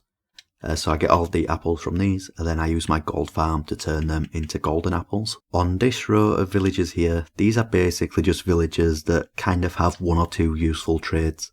Things I don't really use that often, but it's kind of useful to have them. Like I think the fishermen on the end here have the campfire trade. I do use quite a lot of campfires in my builds, so it's nice just to be able to buy these for 1 emerald. But basically all of these villages here are just here to fill in the space. But these 7 villages here have been very useful. So these are the armourers, the toolsmiths and the weaponsmiths. So I think these 2 here sell me the armour. So you can see I can get diamond leggings and a chest plate for 1 emerald each. And then this guy will have the boots and the helmet for 1 emerald each. So for 4 emeralds I can get a full set of diamond armour. This guy right here will sell me a sword and an axe, 1 emerald each again. I think that guy has a similar trade, and this guy has the same. These ones have a shovel and a pickaxe for 1 emerald each again. So that is a full set of diamond armour with a sword, a pickaxe, an axe and a shovel for a combined 8 emeralds. So yeah, I have taken advantage of this quite a lot over the years. I like to have plenty of sets of spare gear. And if I head down here, I think I actually have some that I made not that long ago. I had a plan for all of this stuff, and then I just never got round to doing it. So you can see I've got loads of maxed out pickaxes. I think 4 shulker boxes full, some with fortune, some with silk touch. And that's not even like half of my overall pickaxes. But like I said, I had a plan for those, but I never bothered to do it. I don't know if I am going to do it. But they're so easy to get that it's not really that much of a waste just having them, just in case I do ever need them. And in here is where I store some of this stuff. So again, I put the items in the shulker box. When the shulker box is full, I put the shulker up in the barrel. So I've got plenty of swords. I used all the pickaxes, plenty of axes. You know, I'm never going to need all of this stuff. But it's basically free, and maybe one day I will need it for a project. As I mentioned earlier, I am a bit of a hoarder on this game. I just like to keep items just for the sake of keeping them. And this room here I was using to convert the villagers into zombie villagers, and then I would turn them back. So yeah, it was just a little like janky setup that I made. I was going to turn this room into a proper conversion chamber. But I didn't really need it in the end, so I never bothered to do that. And if I head over to this other corner, I've just got a little bit more storage down here as well for some of the other items. So yeah, this is my trading hall. I'm really happy with this project. It's extremely useful having all of the librarians and stuff. And it was also just a fun project to work on, like draining all of the water from the ocean monument, and then designing the interior, getting all of the villagers in. I'm not going to lie, it was a pain getting some of these villagers, especially these stonemasons over here, with all of the right trades. But it was a fun project that I worked on for quite a while. Okay, I've had to come back during editing again, because I did a segment on my gold farm, and I've just completely lost that segment. I don't know where it's gone. So I've had to come back to record this segment again. So this thing is on the island just below where my base is. And I made this project pretty early on in the world. This was, I guess, my starter XP farm, and it might look kind of complicated and big, but it wasn't really that expensive to build. The obsidian was the hardest thing to get. You know, a lot of the other stuff like the glass, little bits of redstone, and then some solid blocks to build with. It's not actually that expensive of a farm. And this is an old design by Navy Nexus. It does still work, but it's not quite as efficient as it used to be. And the way this farm works is by turning the portals on and off over and over again. If you do this on Bedrock Edition, it will generate a bunch of zombie pigmen, and then they drop down into these 4 trident killers, and I can just stay AFK here and get all of the XP. So I've used this farm a whole lot over my time on this world, and I've just got so much gold in all of these chests. So most of these chests are full up to somewhere around here. So up to this chest here, everything before this is full. And I do use a lot of this for piglin bartering, but I don't think I could ever possibly use this much. And the reason that I decided to build this so early on in the world is because I knew that I was going to rush through early game. And I knew I was going to get a villager set up somewhere. And I was going to need a lot of XP to apply all of the books to all of the gear. So I went ahead and built a pretty overpowered XP farm. And even though it might look kind of advanced, it is a pretty cheap farm, and it didn't take that long to build. And I already knew coming into this world that somebody had set me the challenge to get to 10,000 levels of XP. So that's why I've been using it so much, and that's why I've got so much gold down there. This was my main source of XP for a long time, until it started being a little bit less efficient, and then I built the Armadillo XP farm over in the base. But anyway, you might just be able to see in the distance that there's a little bit of gold. And this is a golden wolf. So of course I was getting a lot of gold from that farm, and I wasn't really sure what to do with it all. And one day my younger sister suggested that I build a golden sheep, and I will get onto that, it's somewhere over there. But once I built a golden sheep, people suggested that I build some other golden mobs. So here is a golden wolf, and there's also a few other golden mobs around the world as well. But anyway, if I just fly over into the distance towards these beacons, this is my farming district. There's quite a lot going on here, and I don't want to spend too long talking about every single project, otherwise this video could go on for like 6 or 7 hours. But I will briefly try to talk about each one of them. So first of all, I got this idea from Mumbo Jumbo. This is a 128 times 128 area that's in the space of a map. And then right here in the center of it is where I AFK. So if I AFK here, all of the farms in this area are all active at the same time. So I'm getting, a bunch of different items from a bunch of different farms just from staying in this area right here. And then if I head below here, I've got a little storage room for some of the items. And here is the map of the area in the actual map itself. And the main reason I built this area is because I didn't want to have a bunch of laggy farms around the base. So having them over here in one area, it causes a little bit of lag around here. But I don't mind that, it's better than having lag in the base. So I guess I'll just start off in the middle and I'll kind of make my way around. So you might be able to tell right here that this is a slime farm. I did dig out 2 slime chunks. This was, I think, the first farm that I built in this area. So, this is quite an old project, one of my older projects on the world. And I'm not actually sure that it works anymore. But the way it used to work is slimes would spawn in these chunks, they would see the snow golems, they would jump onto the magma blocks, eventually they would die. And then I've got some hopper minecarts going underneath that would pick up all of the items. But I don't seem to see any slimes around here, and I don't think I've actually seen one for quite a long time. So I don't know if over the years the slime chunks have changed and these are no longer slime chunks or something like that. But yeah, I just don't think this project works anymore. But it's not a big deal because if I head in here, I've got plenty of slime blocks here. And then I've got plenty more down here as well. So I'm never going to need this much slime, but if I ever do need more for some reason, there is some newer versions of slime farms that I could experiment with. But anyway, if I come up here, another one of the early projects in this area is my sugarcane farm. I've had constant issues with this thing since I first built it. I use sand to plant the sugarcane because, I went for this design with the dark oak and the sandstone and it just fits in.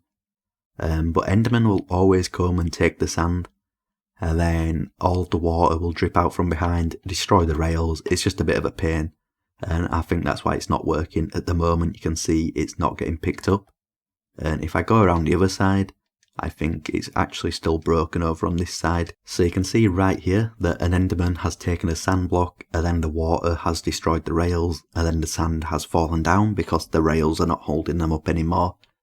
So yeah, I had constant issues with this project, so I did make another sugarcane farm. Of course I will get to that, but I've got some other farms to show first. So here is a chicken farm, of course. I did try to make all of these farms kind of identifiable just by looking at them. So, you know, you look at this, you see chicken, obviously chicken farm. You look at that over there, you see bees, obviously you think of honey or bee farm.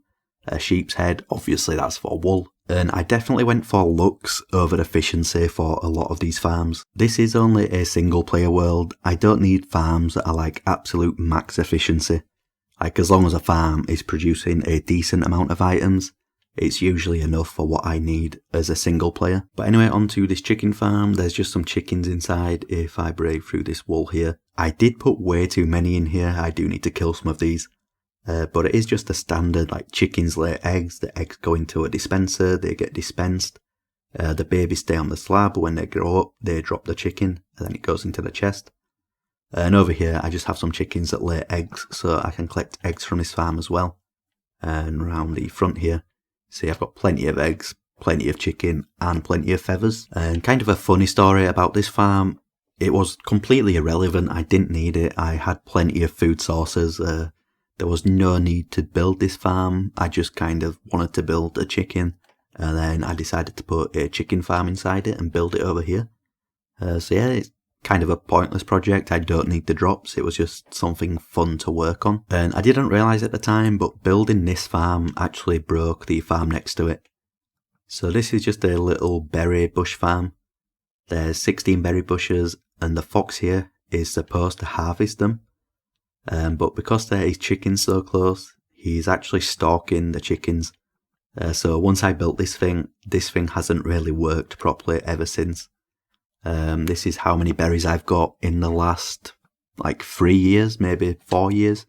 So yeah, it was quite an efficient farm, but it's not anymore. Next to this is actually quite a controversial farm. You wouldn't think a bit of dirt over the top of some water would be controversial. So this is my tree farm, and I posted this on TikTok a while ago now.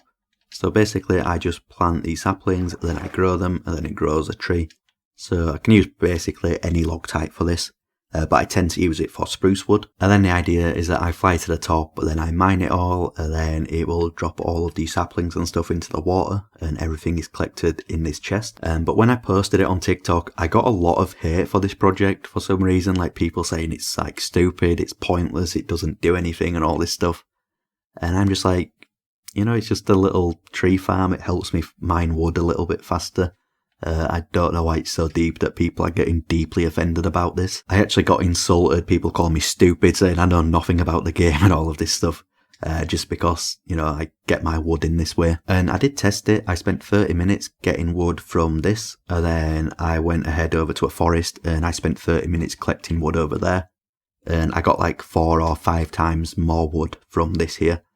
So it definitely does work, it saves me a lot of time. So I'm not really sure why people got so angry about it. But I do intend to build an automated wood farm at some point in the future. I've seen one that works with withers, which is probably going to be quite interesting to build. But again, just another project I've never got round to. Over here is a little rabbits farm.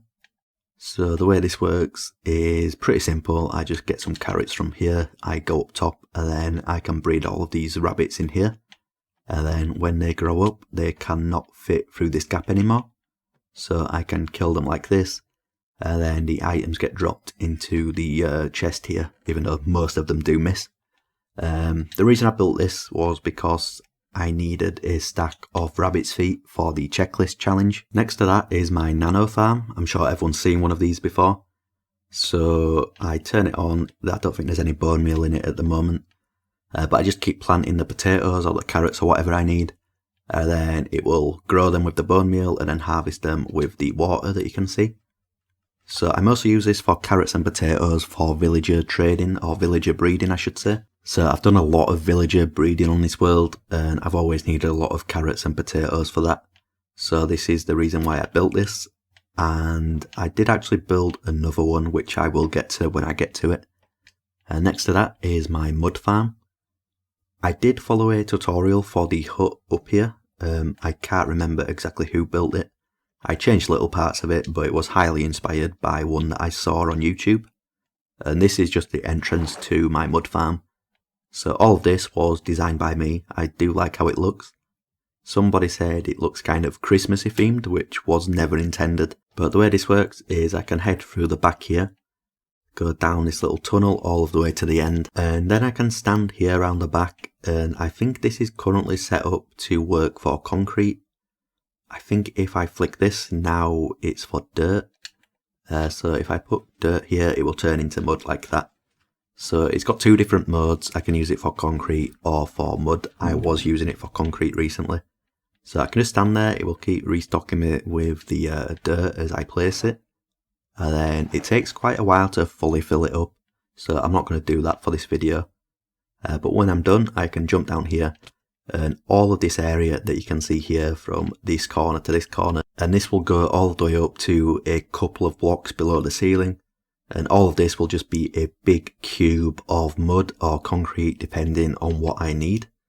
So yeah, it's a very useful farm. I've used it a few times to get loads of concrete and stuff. It saves me so much time. It's another one of those where I could have just done the bare minimum and then got on and done another project. But I kind of decided to decorate it and stuff, and I'm glad I did because I think it looks really good. Next to this is another one of the original farms that I built in this area. So this is my purple farm, I think it's called. So I will grab a bow, and then I usually grab 2 stacks of arrows when I'm using this farm. And what I do is I'll come down here and I will shoot all of these. I think they're like chorus fruit, flowers or seeds or something like that. But you need to plant these to grow these chorus plants like this. So once I've shot enough of them off and they've fallen onto the floor, I can press this button, and then I just need to wait for all of the lag as it harvests all of these plants. So this is one of the most satisfying farms that I've got on the world. It will harvest all of them, and then it takes all of the items to the bottom, and then all of the items will go down here into the storage room. I will grab a few more of these and I can replant them. I turn most of it into popped chorus fruit because this can be crafted into the purple blocks, which I've not done many builds out of this block, but I do plan to do a few builds of it in the future, so I just want to have it for when I do need it eventually. And I do think that this is one of my better looking farms in this area. I've tried to make all of the farms look kind of nice, but this is probably the one that I'm most impressed with. Even though it is just quite a simple design, I still just think it looks good. Next up is this cactus farm, which in contrast to this one is probably my least favourite looking farm in this area.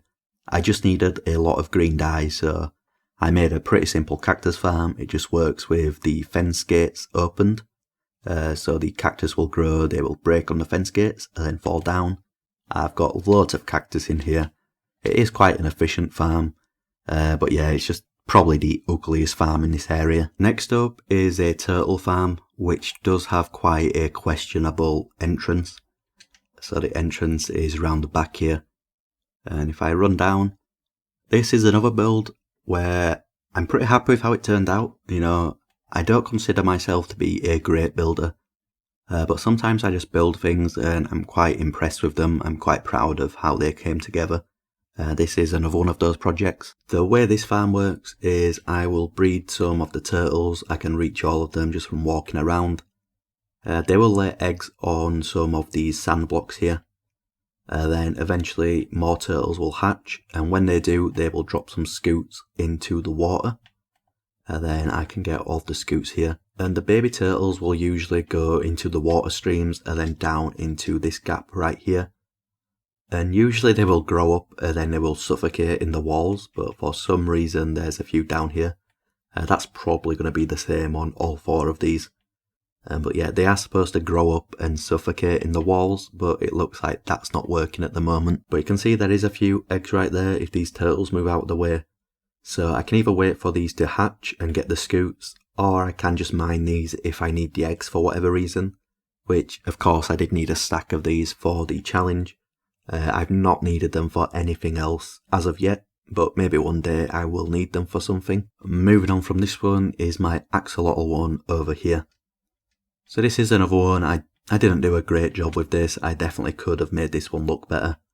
But the reason I built this is to breed all of the axolotls in hopes of getting one of the rare blue axolotls.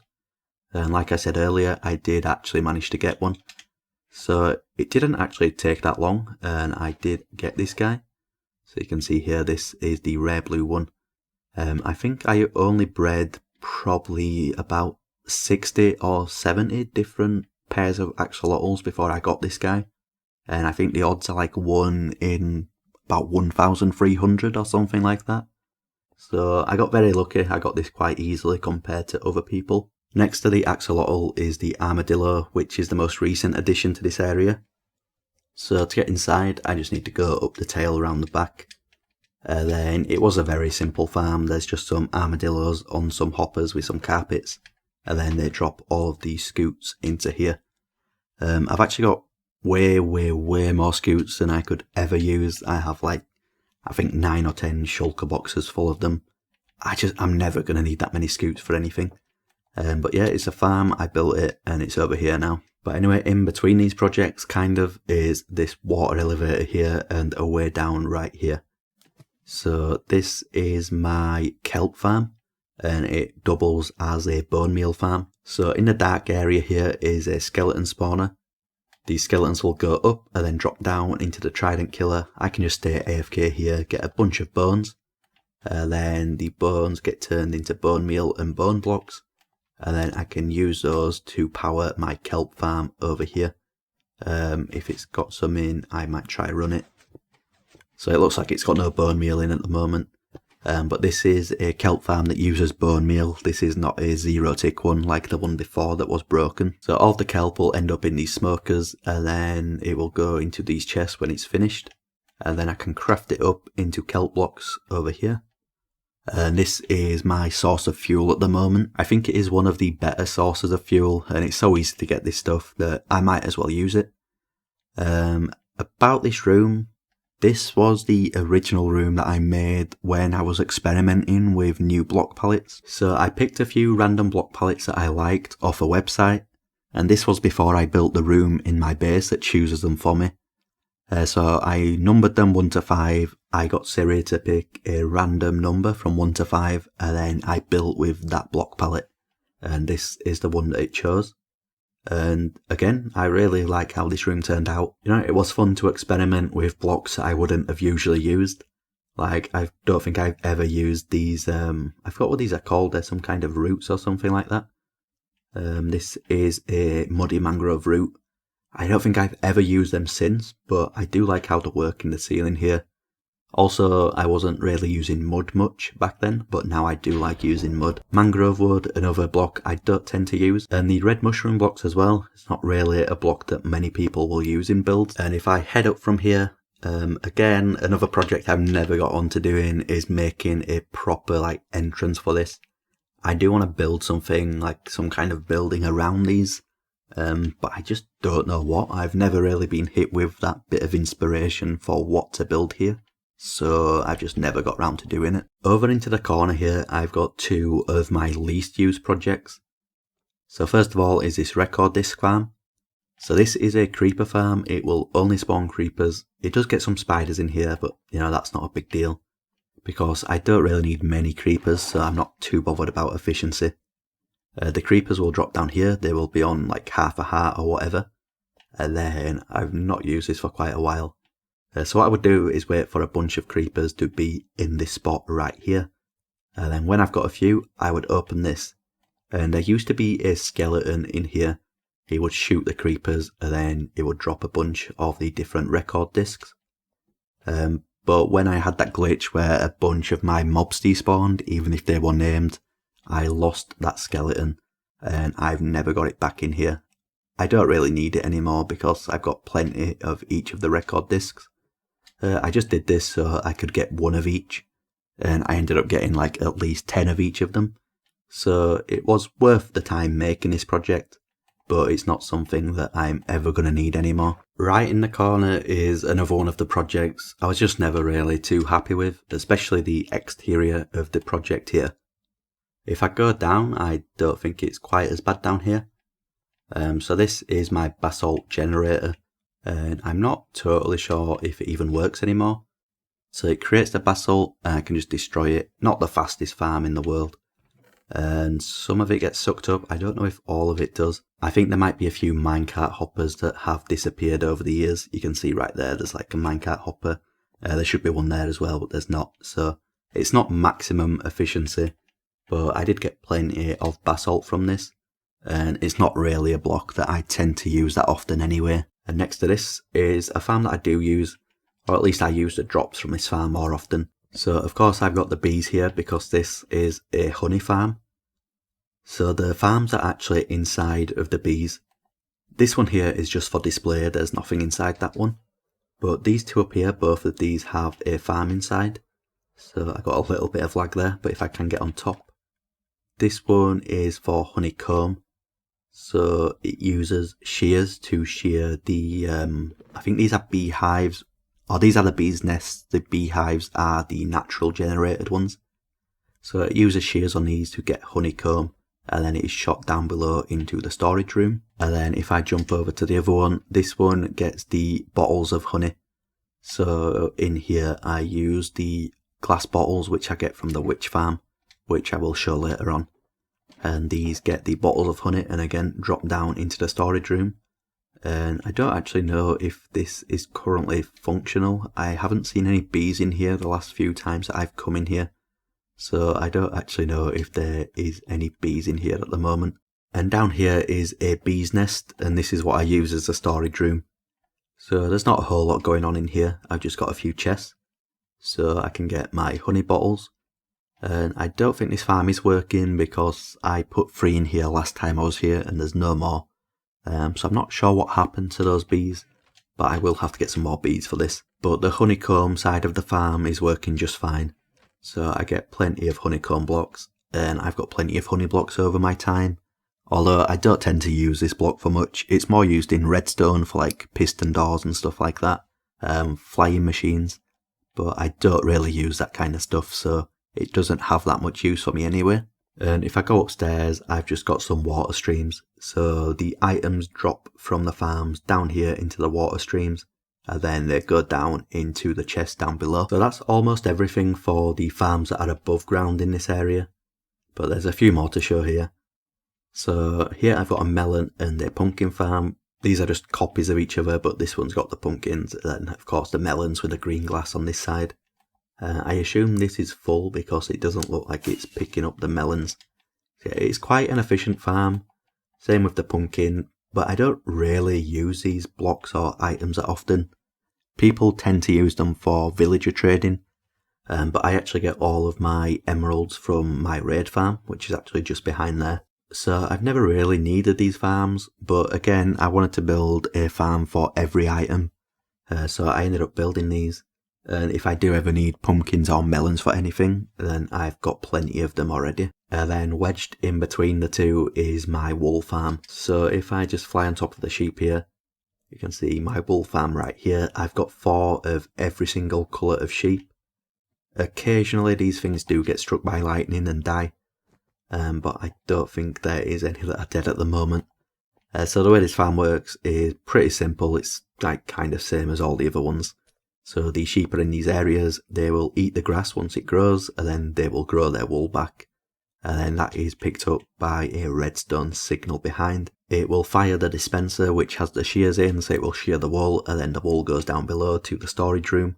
And I do need to restock these shears, they're not looking great at the moment. I don't really use this area that much anymore, so I don't pay attention to this stuff as much as I used to do. But if I fly down below into the storage room, you'll see how much wool I've actually got. So I made it very obvious here which colour goes in which section, so you know you can't really mistake it. And each of these colours has probably like 10 double chests of wool. So that's probably way more than I'm ever going to be able to use. But I do some map art projects which I've already briefly mentioned, and I will show more later on. So there is certain colours that do get used more than others. Like you can see the white wool here, I've only got like 3 double chests of this. I think blue is another one I've used quite a lot of. But a lot of these colours, I do have plenty of them. And this was another one of the original farms in this area. So I think I built the slime farm first, then the sugarcane. And I think this was the 3rd one. So this is another project that has been on the world for probably 5 years at this point. And the final farm to show that is above ground is my bamboo farm here. So the panda head is just for the storage. The farms are actually just behind these. So it's a pretty simple design with the observers. When they observe growth in the bamboo, it will harvest pretty much the entire row. And then I've got a minecart hopper underneath each of these. If I head underneath here, I can actually show you. So I've got a minecart hopper under every one of these. You can see that the bamboo will get dropped out into these water streams, then go over to this at the end. This was actually my first ever and only ever shulker box unloader that I've tried building. And it does work, but there is kind of like some issues when you leave the chunks. So I think when you leave the chunk, then you load it back up, it will destroy the shulker box and then send it up to the storage, even if that shulker box is not completely full of items. So up here in the storage room, I'm collecting all of these shulker boxes full of bamboo. But occasionally I will get one that is not completely full of items. You can see here, like the most recent ones that I've got, these do not completely fill up because I am leaving the chunks and then joining back. So yeah, that is an issue, and I do think I'm just going to scrap the shulker box loader down there, and I think I'm going to use some auto crafters instead. Before I get on to the final project that is actually part of my farming district, there is actually one more project which is kind of part of it, but it's actually just kind of over here to the side. So this is my phantom membrane farm. So there is a cat down below here, and phantoms are actually scared of cats. So the way this farm works, or at least the way I remember this farm working, I've not used it for a long time, is that the magma blocks around here, the phantoms will spawn on these. You can see that I've lit up everywhere else in this area, so no other mob should spawn around here. But the phantoms will spawn on the magma blocks, ones that I've not slept for, I think it's like 3 nights or something like that. So the phantoms will spawn on there, and then they will try to attack me. I'll be stood like here. And then when they get close enough, they will see the cat down below, and it will scare them away. So they will fly upwards, and they will go into this area here. And they just kind of get stuck in this area right here. So once I've stayed here for a full night, there will be like maybe 25 to 30 phantoms in this area. And then I will press the button right here, and it just dispenses a quick burst of lava. It sets all of them on fire, and then I can collect the phantom membranes. But anyway, moving back over here, this is the final project in this farming district. So this is a giant version of my skin.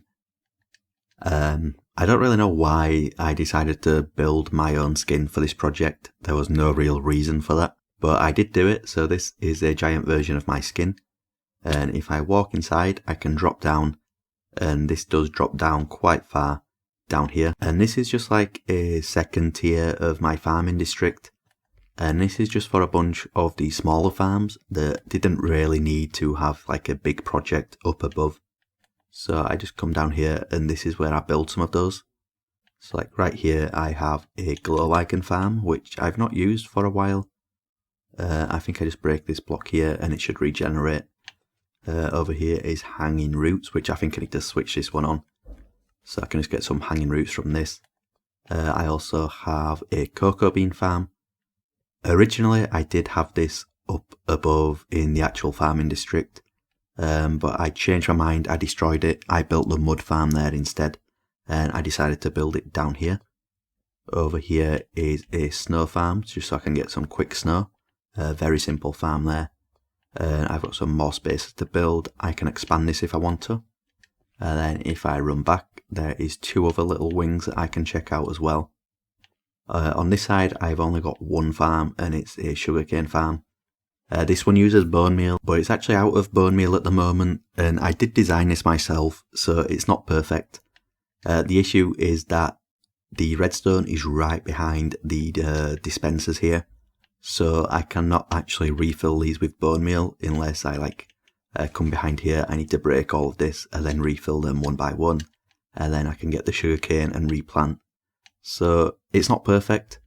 But when I use it, I get plenty of sugarcane. That's enough to last me for quite a few months, and then I will come back and use it again when I need to. So it's not really a big issue that I have to manually restock it. It was just like my own design. I threw this together. I could have probably looked up a YouTube tutorial, but I didn't want to do that. And the final little area over in my farming district is this little section here. This is a moss farm. You have no idea how difficult this was for me to build. I put so much time and effort into this. So many things went wrong. And it's still not perfect for some reason. It started producing cobblestone.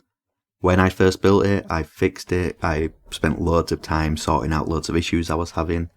And then for some reason, months later, it started producing cobblestone. So if I remove this, I will run it for a little bit, and then more cobblestone will appear. It shouldn't do that, but it just does, and I don't know why. And if I head into Spectator, this is one of those projects that I actually put quite a lot of time and effort into this. So not only is it a moss farm, I also kind of separated the moss afterwards.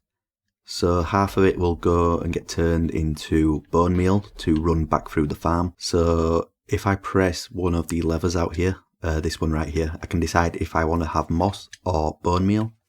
So if I want to have moss, it will pull these blocks of ice backwards, and then all of the drops go into these composters instead, and I will get bone meal. But if not, I will get moss, and I have some item filters over here. So these will basically take out the items that I want to keep, which is the moss and then the azalea plants. And then the things like the seeds and the moss carpets will go straight into a composter and then back through the system. So it's one of those kind of like small projects where you just end up putting way more time and effort into it than you originally intended to do. And the fact that I had a bunch of issues while I was building it didn't really help either. But I can just turn it off here.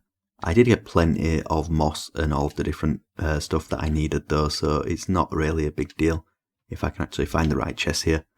So I got a bunch of the azalea and then the flowering azalea, and I got loads of moss, which I don't think I have any plans for at the moment. I did have some plans for it, but I kind of scrapped those.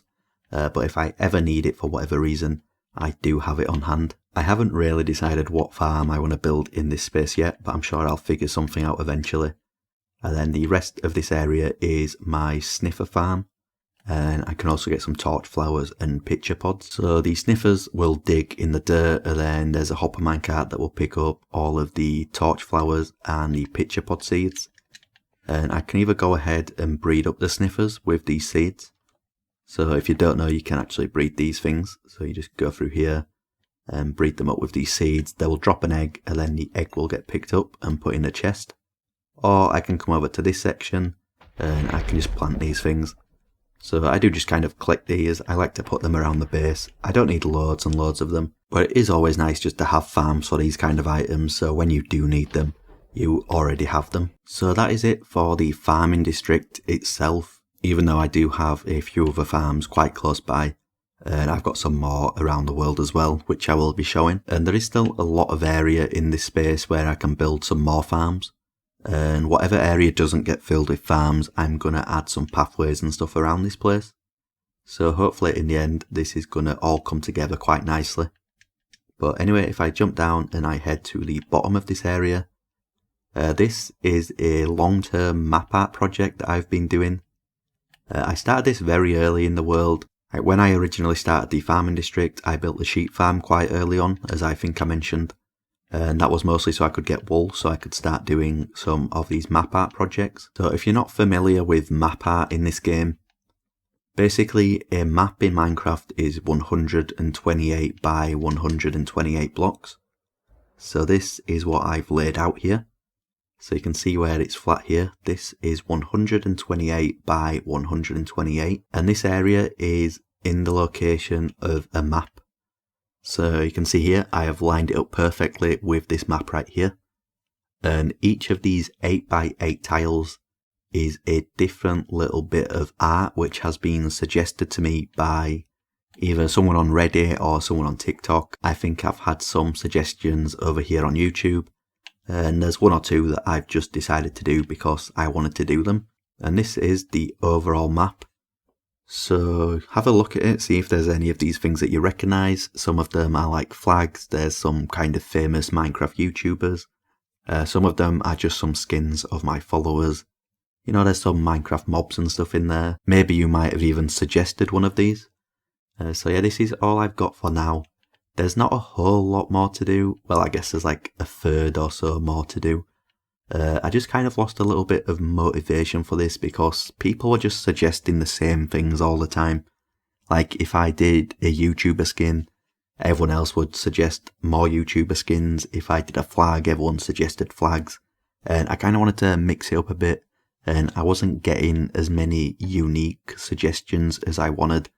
But I think I will probably go back to it and just do some of the YouTubers and stuff that I never really got to do.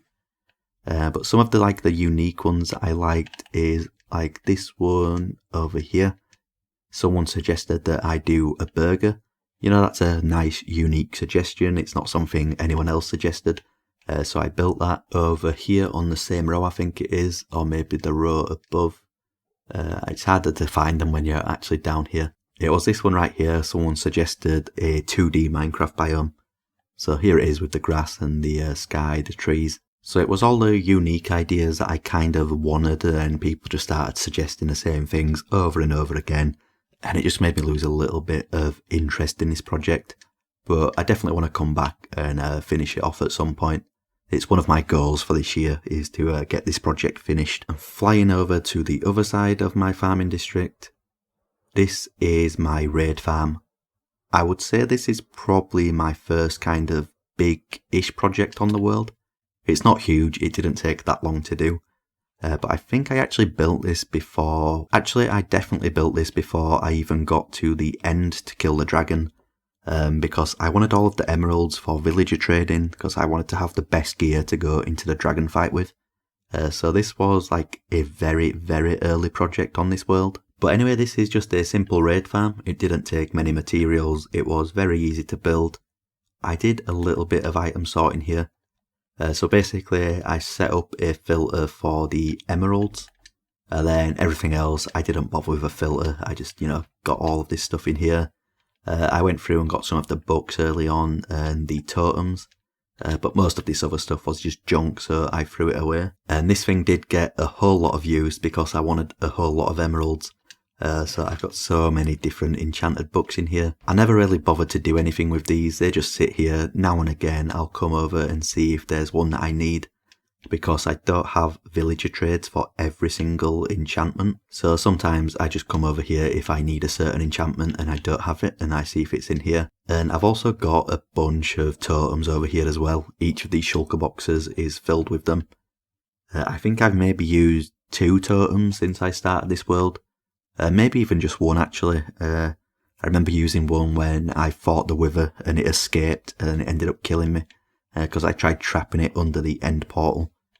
So yeah, I don't actually really use many totems whatsoever, and I've got thousands of them. This farm used to be very efficient in the early days. It's not quite so efficient anymore because of the changes that were made.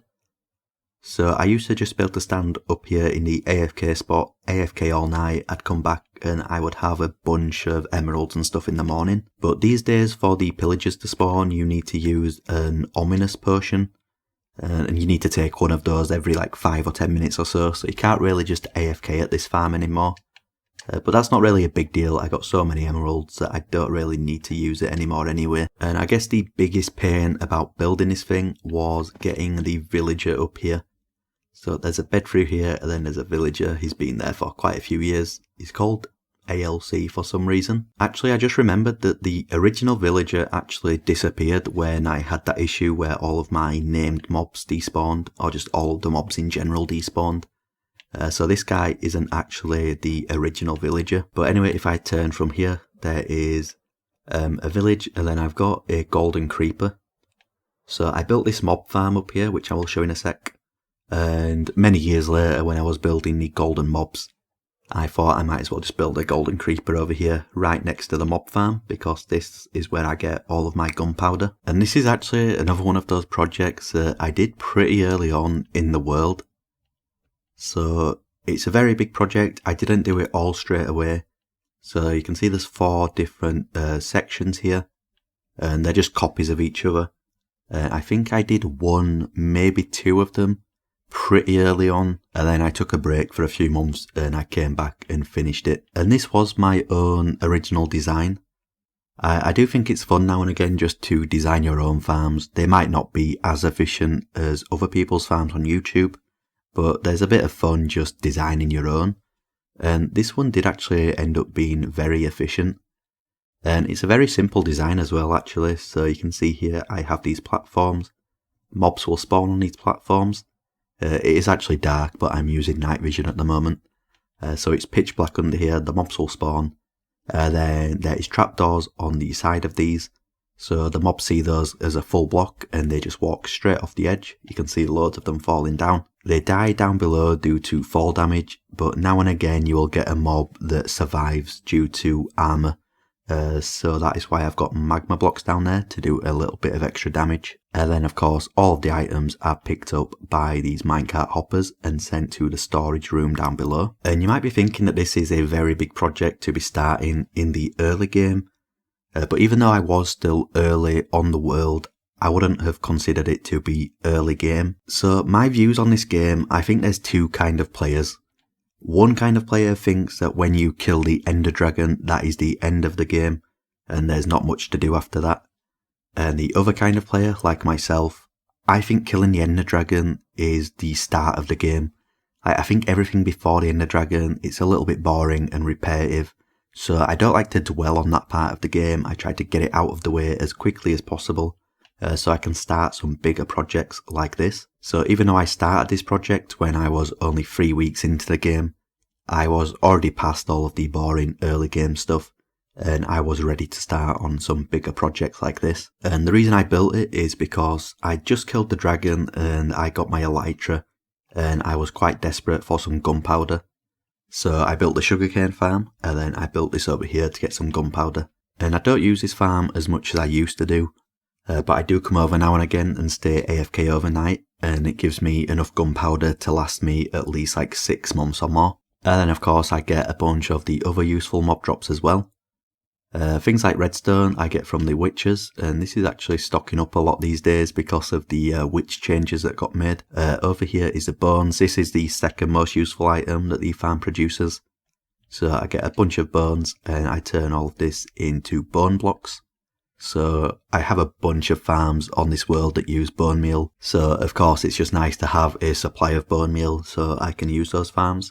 And I've actually collected a bunch over here because there's a project I want to do in the next episode and I'm going to need this. And I also set up a Nether portal to come through the Nether. But I will get more onto my Nether hub later on in the video. And I guess the final thing to show here is the AFK spot. So I can just go up this water elevator here.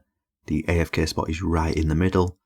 I can look at all 4 sides. I just stay here overnight usually. Then I can head back down this side to see how many drops I got overnight. And I guess one more little bit of lore behind like this project. When I first designed it, I used buttons on the side of these blocks here, because mobs saw buttons as a full block. At least it did on Bedrock Edition. I don't think it was the same on Java. So that was much cheaper than using trapdoors.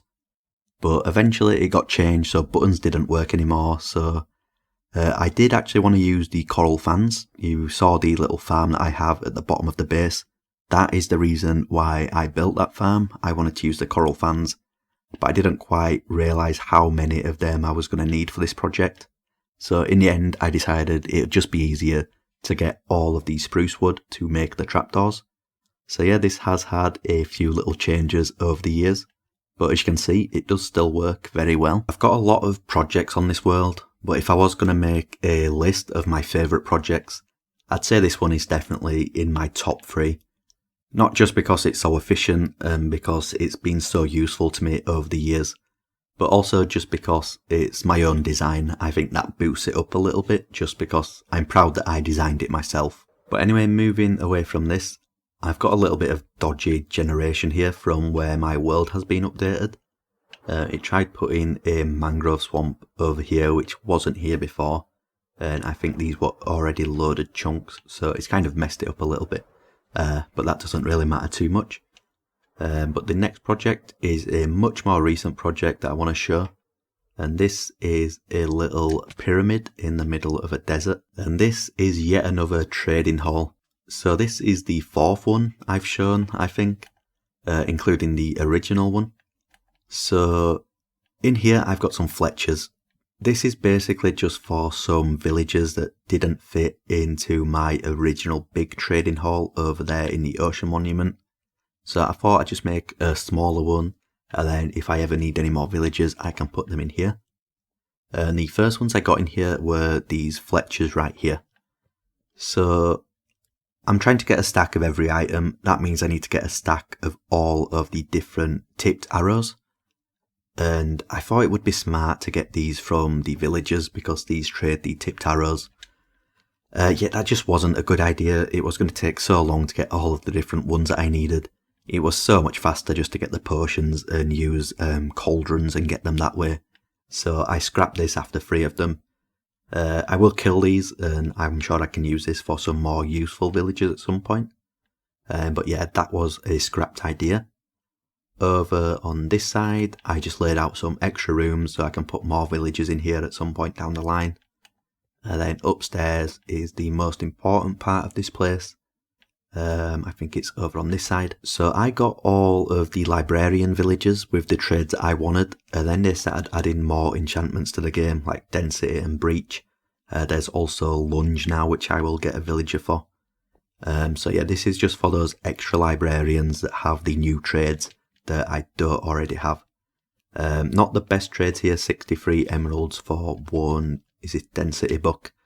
But density is not really a book I'm going to use very often anyway, so I wasn't so bothered about that. So this area is just for any new enchanted books that get added to the game, or just any new villager trades that get added in general. I can get the villagers over here, and I can get the trades. And I do plan to expand this. I don't just want it to be one pyramid all by itself. I want to have some smaller builds around here. Maybe like a sandy city or a desert city kind of thing. I don't know exactly what I want to do yet, so that's why I've just kind of left this project for now. But I'm sure when I come back to it in the future, I'll get a lot of ideas for what I can do. And the next project I want to show is probably my #1 favourite project on the world. So the pyramid is right here. Not far from that is my Guardian farm. Definitely the biggest project I've worked on. And this is the definition of one of those projects where you don't have to do this much effort, but you just do it just because you want to do it. Like this Guardian farm on Bedrock, they're very simple to do. I could have done this in 20 minutes and just left it like that. But instead, I decided to drain all of this water out. I made these biomes down here. And in the corner, I have an iron farm in each one of them. So if I'm in my AFK spot, which is inside the Guardian in the middle here, the idea of this area didn't really work out as well as I wanted it to do. So the plan was that I could AFK here and I could get all of the Guardian drops with this Trident Killer. Then all of the iron farms would also be in simulation or render distance, so they would also function. So I wanted to get all of the Guardian drops as well as the iron at the same time just from staying AFK here. But the problem that I ran into is that I need to be on a higher simulation distance to run the iron farms. And if I put it on a higher simulation distance, the Guardian farm does not work. So I can actually only use one of these at a time. I do tend to use the iron farm more than the Guardian farm because, you know, iron's got more use. But I do from time to time use the Guardian farm to get some prismarine. So it is a bit of a shame that I can't use both farms at the same time. But I do still get plenty of iron from this thing, and then of course I can get the prismarine when I want it. So it's not a big deal, it is what it is still my favourite project. And to be honest, I could probably talk about this one for quite a while, but I'll try to keep it kind of quick. So originally I did want to have 4 extra iron farms above here.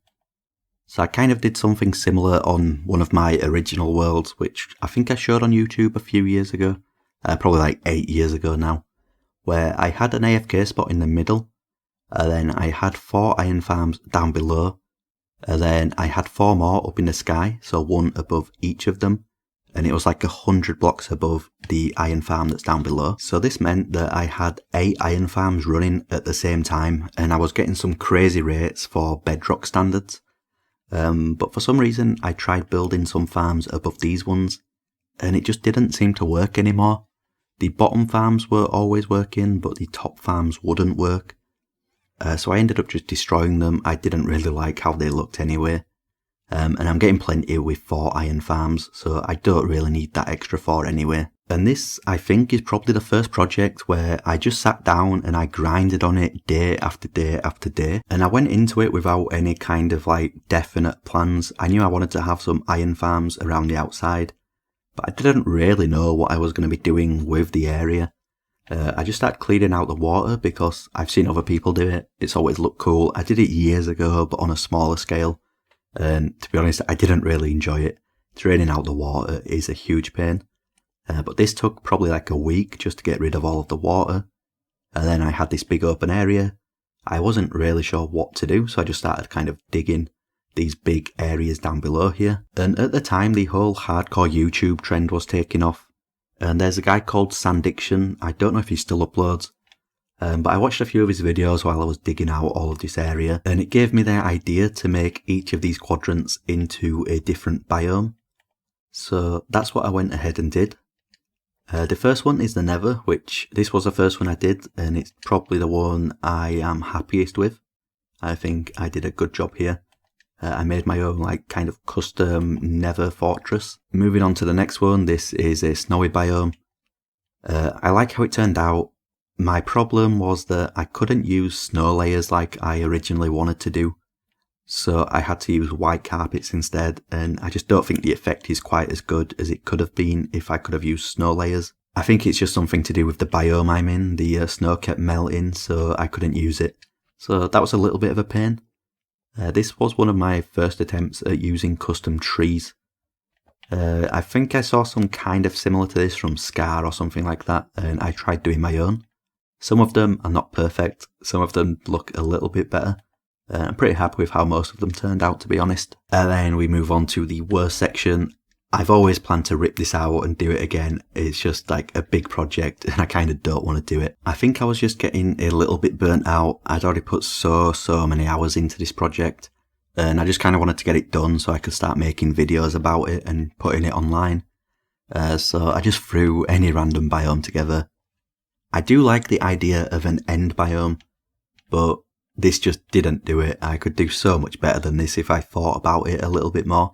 But for right now, this is going to stay like this. Then moving over to the final biome. Another one, I'm happy with this one. I think I did a good job. So this is just kind of meant to resemble like the deep dark or just underground with the new deep slate caves that were added like near that time. So I'm using some diamonds and deep slate coal as decoration just because, you know, I can. I wanted to have a little cave going underneath this area. So I made this here with a bunch of shriekers and sensors and skulk. And I'm sure this is going to be very loud for all of you, so I'll try to turn the volume down a little bit. But yeah, that is just a nice little feature of this area. I've also got 2 geodes. I was not as happy with this one as I was with this one. I think I did a pretty good job with this one actually. That one, not so much. I think it's a little bit too big. The shape's just a little bit off. But that was the first one I did. And then I went over and did this one, and I think I did much better on the second try. So yeah, that is all 4 of the biomes. There's little bits of details around that I've not really spoke about. But if you watch the videos, you will see some of the other stuff that's around there. Then we get onto up here with the actual farm itself and the ocean monument. The ocean monument itself is not actually the original one. You might notice it's a little bit different to a regular ocean monument. So I built the farm a long time before I actually came back to finish all of this stuff. And the farm itself is not centered to the monument. So the farm was like back to the right or something of the monument. And I wanted it to be centered for this project once I, kind of figured out what I wanted to do. So I actually had to go ahead and destroy the entire monument, and then I had to move it so it would be centered with the farm. So that itself was, a multiple hour project. And I decided when I was building it that I might as well just make a few changes to it. So it's not identical to the naturally spawned monuments, but I think if you're just looking at it, most people wouldn't even be able to tell. But if I fly inside here, this is my storage room. So I store a bunch of the things I can get from this farm, mostly the iron over here in the corner, and then all of the prismarine stuff on this side. It also gives me a few other things, like occasionally I get some squids and some of the glow squids that will spawn in this area. I never really figured out what to do with these two areas down here. So there's one on this side and the same over on the other side. I never really got any ideas for what to do, so I just left them. If I ever do get ideas, I can always come back and fix them. But for right now, they're just kind of empty rooms. And I might as well show the actual farm itself. It's not actually anything impressive whatsoever. I might have to get up a little bit higher here. So I basically just have a column. This is a bubble elevator. The guardians can spawn at certain blocks in this, and then they just get pushed up to the trident killer. So this farm literally took me about 20 minutes to build. I really could have just left it at that, but I wanted to do all of this. And I'm really glad I did for a few reasons. Like, first of all, it was just a fun project to work on, getting some ideas and then like making them work. Second of all, I think it definitely helped me improve my building skills. Like, I was trying some things that I'd never really tried before.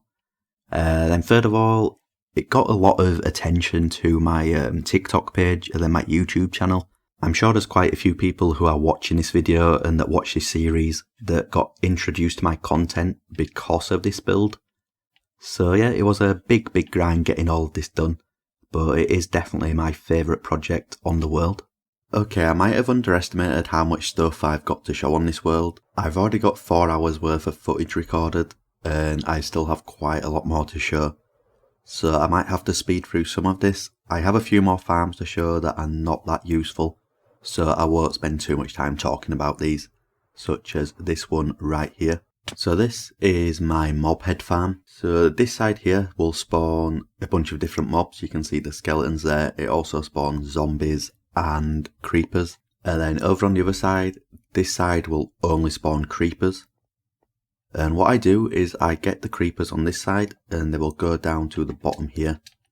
And I will use this lightning rod to turn them into charge creepers. And then I kind of use them to kill all of the mobs that get put into here. And it gives me all of the different mob heads. So this was never really like a permanent farm that I was going to spend a lot of time decorating and stuff. I knew it was just going to be a big ugly farm floating in the sky.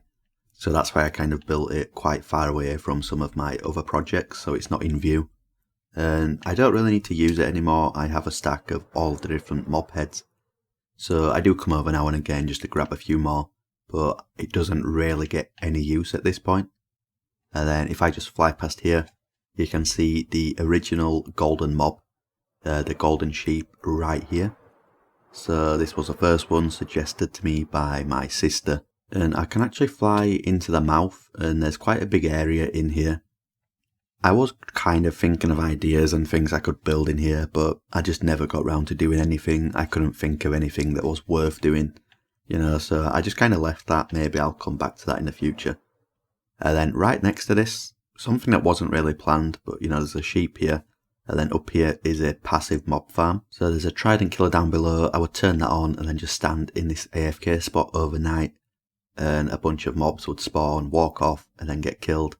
And then I would get the drops down below. And this is another one of those farms where I just kind of built it because I wanted to have farms for a bunch of different items.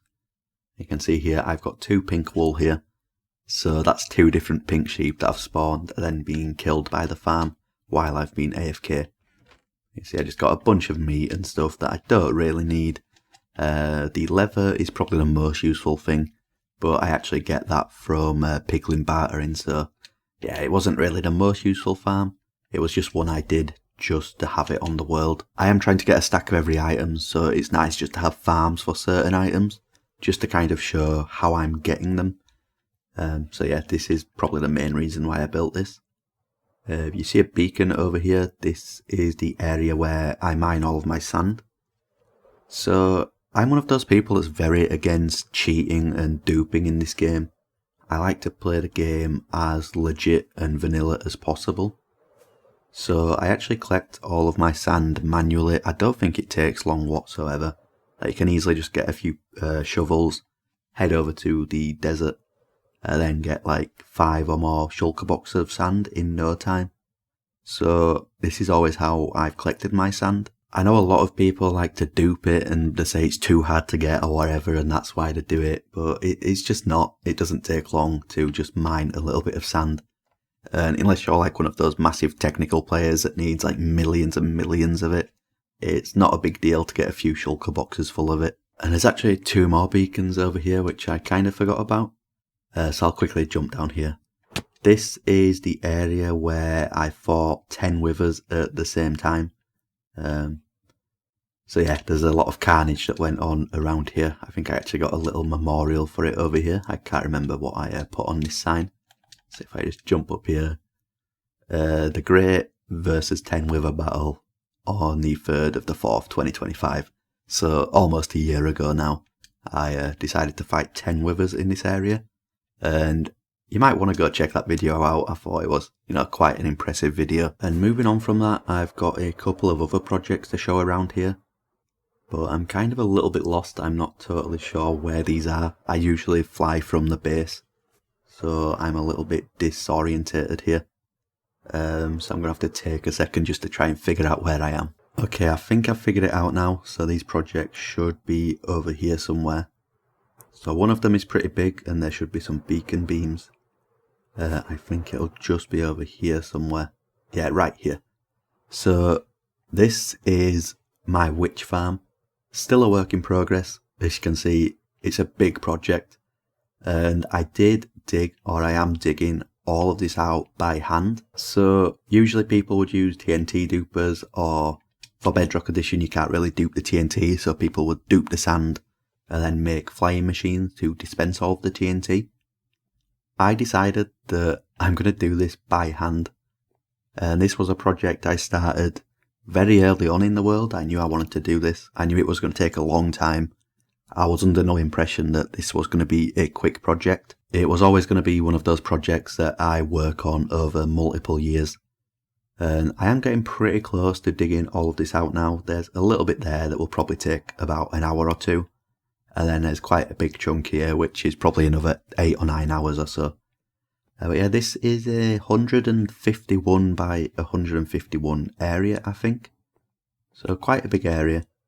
And I kind of changed my mind on the AFK spot. So if I can actually get up here.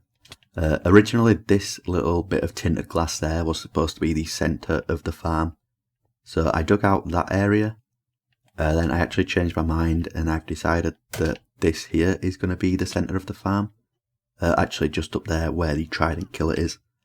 So I had to move the walls back a little bit more, and that's why I'm doing some extra digging here. So I did actually clear all of this out and then decided to make it even bigger. Then of course I'm getting a whole lot of resources from this project. So all of these shulkers here are full of stone. I've got loads of things like dirt, the diorite, granite, andesite, loads and loads of cobbled deep slate. I think most people would just dream of having this much cobbled deep slate on their world. And I'm also keeping all of the ores and stuff as well, so plenty of diamonds, coal, iron, gold, lapis, everything like that. I'm getting a lot of all of this. And the funny thing about this project is that it's just completely unnecessary. This is purely a project just for fun. And I also just want to kind of create a few big projects on this world. These are the things that kind of bring in the viewers and stuff, so it's nice to have a few of these. You also get that sense of achievement when you finally finish them. But yeah, I don't actually need this project, so I get loads of redstone from this already. I'm never ever going to use this much redstone, and I already had a load back at the base anyway. I can get gunpowder and stuff from my other farms, so it was never really a project that I even needed. And if you don't know, when you play Bedrock Edition, this perimeter is completely unnecessary for Bedrock. People build them on Java because it actually increases the rates of the farm. But for Bedrock Edition, you can just AFK in the sky above the witch hut, maybe light up a few caves and stuff, and you will get plenty of rates from that.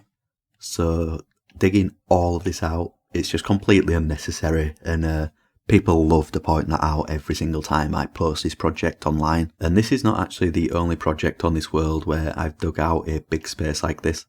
The other one is not quite as big. But yeah, I do like to just kind of chill and mine sometimes. Sometimes I'm motivated to play Minecraft, but I don't really want to build anything. So I'll just get my pickaxes together, come over here, and I'll start grinding away a little bit. So you'll see more of this project in a future video once I've finished it. I do want to try and get it completed this year. Whether that's actually going to happen, I don't know, but that is the aim. And the next project is actually very close by. So I don't really have a proper entrance to this at the moment. I've just got like a little hole in the ground here. So this is my trial chamber farm. So I found a trial chamber once they were added to the game. I think there's about 17 or 18 spawners in here. So the way the farm works is the mobs will spawn, they will fall down and then die down below. And then the spawner will drop an item on top. It will get sucked up by the hopper minecart and taken down here to a chest. So this was my way of getting ominous keys. I also get the regular keys, but I mostly want the ominous keys because I need to get a full stack of maces on this world. Well, it's actually a full stack of heavy cores. The maces only stack up to 1. So I need 64 heavy cores. That means I need to loot a whole lot of trial chambers. So I made this thing so I could come over here and stock up on a bunch of ominous keys. And I keep those in my ender chest. And then if I'm ever just exploring my world and I come across a trial chamber, I can quickly just run inside, use all of the keys on the vaults, and it's just a much faster way to loot the chambers and see if I can get any heavy cores. And I know there's other ways to design these farms. I didn't need to dig all of this area out, but I just wanted to do that. I do want to decorate the walls and the ceiling, and it is a very useful farm. I'm going to use it a lot in the future to get hundreds of ominous keys, and then hopefully over the years I can get 64 of the heavy cores. And the project that I forgot to show in the base is this room right here. There's not much going on, but this is where I store all of my different colours of dye. So a lot of these are full, and then I've got some hoppers in the back. So if I take any out, they just get restocked. And then I've got a few farms here that I can turn on. And if they have bone meal in them, they will just create a bunch of the different flowers for some of the other dyes. So this is quite a useful room to come to when I need a lot of a certain colour of concrete. So I'll just bring the concrete down here, get whatever dyes I need. And then I've got a crafting table here to craft them. Next up is my map art projects. So I briefly talked about these earlier. You will have seen some of these around the base. So these things are a big grind. These are 128 by 128 areas inside of a map. And I have to dig all of the ground out before I can even build them. I actually don't need to do that. I could just build them in the sky or build them over an ocean or something like that. I'm not actually 100% sure why I decided to do them level with the ground, because that just adds so much extra work to the project. But you can see here that these are the ones that I have. So I've got 7 in total over here, but the YouTube one I actually did it twice. So the first one I did it with TNT blocks, so this is why it's red. And then I locked this map, so it's always going to be red like that. And then I removed all the TNT blocks and I made the black one instead. And the reason I wanted the black and white one, I can't remember. But what I did with all the TNT blocks is I went netherite mining, so I got a lot of the netherite for my beacon with those TNT blocks. I've also got my skin here. This is my sister's skin. Just a random whale, I'm not sure why I did that one. TikTok logo, Cartman. I think this one was actually suggested by a patron. So yeah, I did that one. And the last one here is the old Leeds United badge. So I'm a Leeds United fan in real life, and this is the badge that they used on the kit last season. And it was one of like the nicest kits they've had for a long time. So I just wanted to build this badge on the world. And I do plan to do a lot more of these over the years. Some of them are not so difficult, like the faces here. It still takes a long time, but they're pretty simple.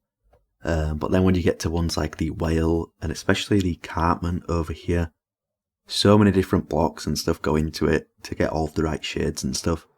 It is kind of difficult to know exactly where to put every single block. I do use a tool to do it, or I use a website. I put in the image I want to use, and then it shows me where to put every block.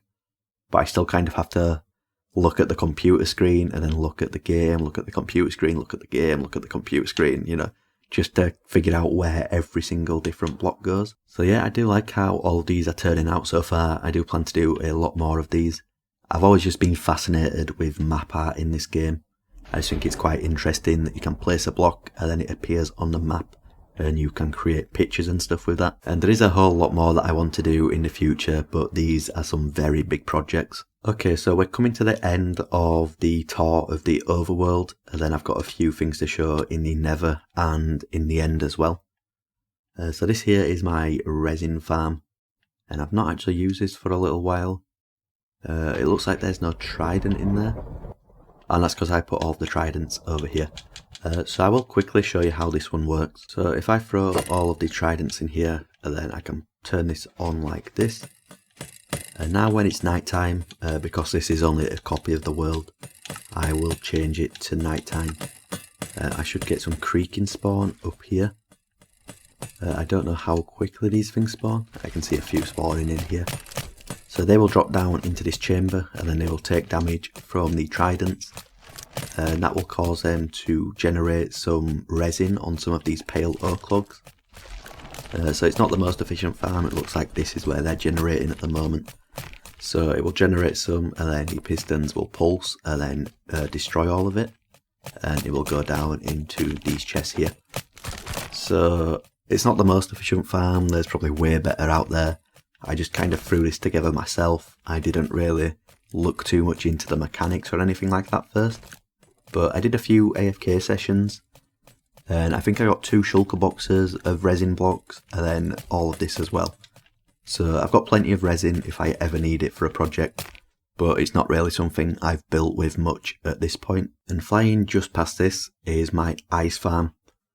And this was kind of a strange project because I removed a lot of ice so I could build this farm. There was a lot of this ice around. And I removed so much of it that once I'd actually built the farm, I didn't even need the ice anymore. So I think since I built this probably 2 or 3 years ago, I've probably harvested it once, maybe twice. I think I did another one for just a time lapse once. So yeah, I just kind of come around here and harvest all this ice. Then these stairs are waterlogged. So you'll see all of the blocks that I remove all turn back into water sources. And then over time it turns back into ice. So yeah, it was a fun project to work on, but it was kind of pointless at the same time because I removed all of the ice and then I didn't actually need the farm anymore. But again, I am one of those people who likes to have farms for most items. So maybe in the future I'll need a whole lot of ice and then I've got a farm to help me get it. Or I could just come back and, you know, destroy some of the other ice that's around here. But anyway, on to, I think, the final project in the overworld that I have to show. I'll give you a bit of a view from a distance first. So this is just like, I don't really know what this is, some kind of ski hut kind of thing. I like the build, I just don't like the location in the middle of the ice. I was gonna like kind of sort the outside out, but you know, again, just something I never got round to doing. And I never did the interior either. So yeah, there's nothing really inside here to look at.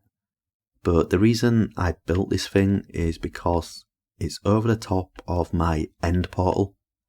So I can come through here from the Nether, or I can just fly over here in the overworld and then drop down.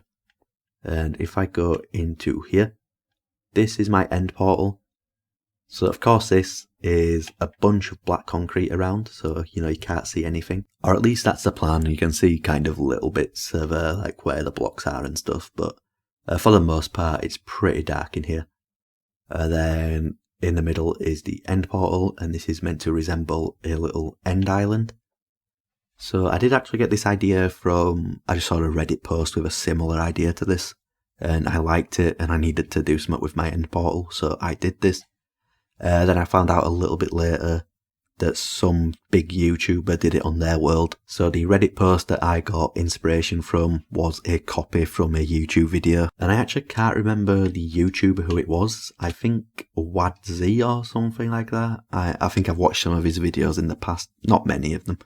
but I think that's who it was. But anyway, while I'm here, I might as well show you what I've got going on in the end, because there's not a whole lot at the moment. So I think I do have all 20 of the outer portals. Maybe not, it looks like one might be missing from here. Maybe there's a couple missing actually. So it looks like I've probably got about 18 of the outer portals. I do want to get all 20 of them. Not really much going on around here. Under the portal in the middle, there used to be a glitch on Bedrock where you could trap the wither underneath the bedrock. And then you could just kind of kill it easily, it wouldn't fight back. You could also get some wither roses if you spawned a bunch of chickens in here.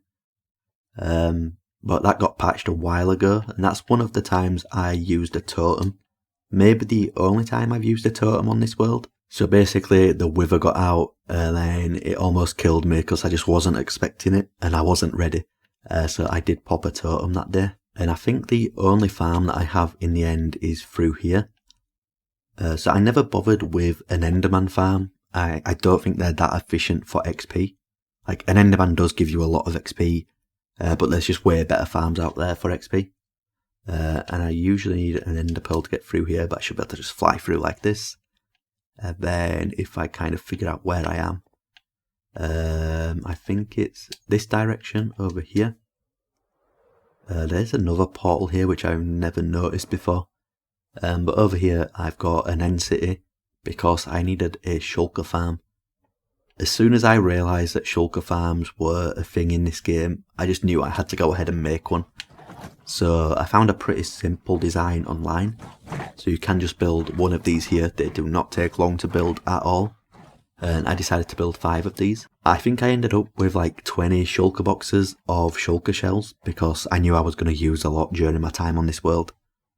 So yeah, I don't really need the farm as much anymore, but it was definitely one of the most useful farms that I've built.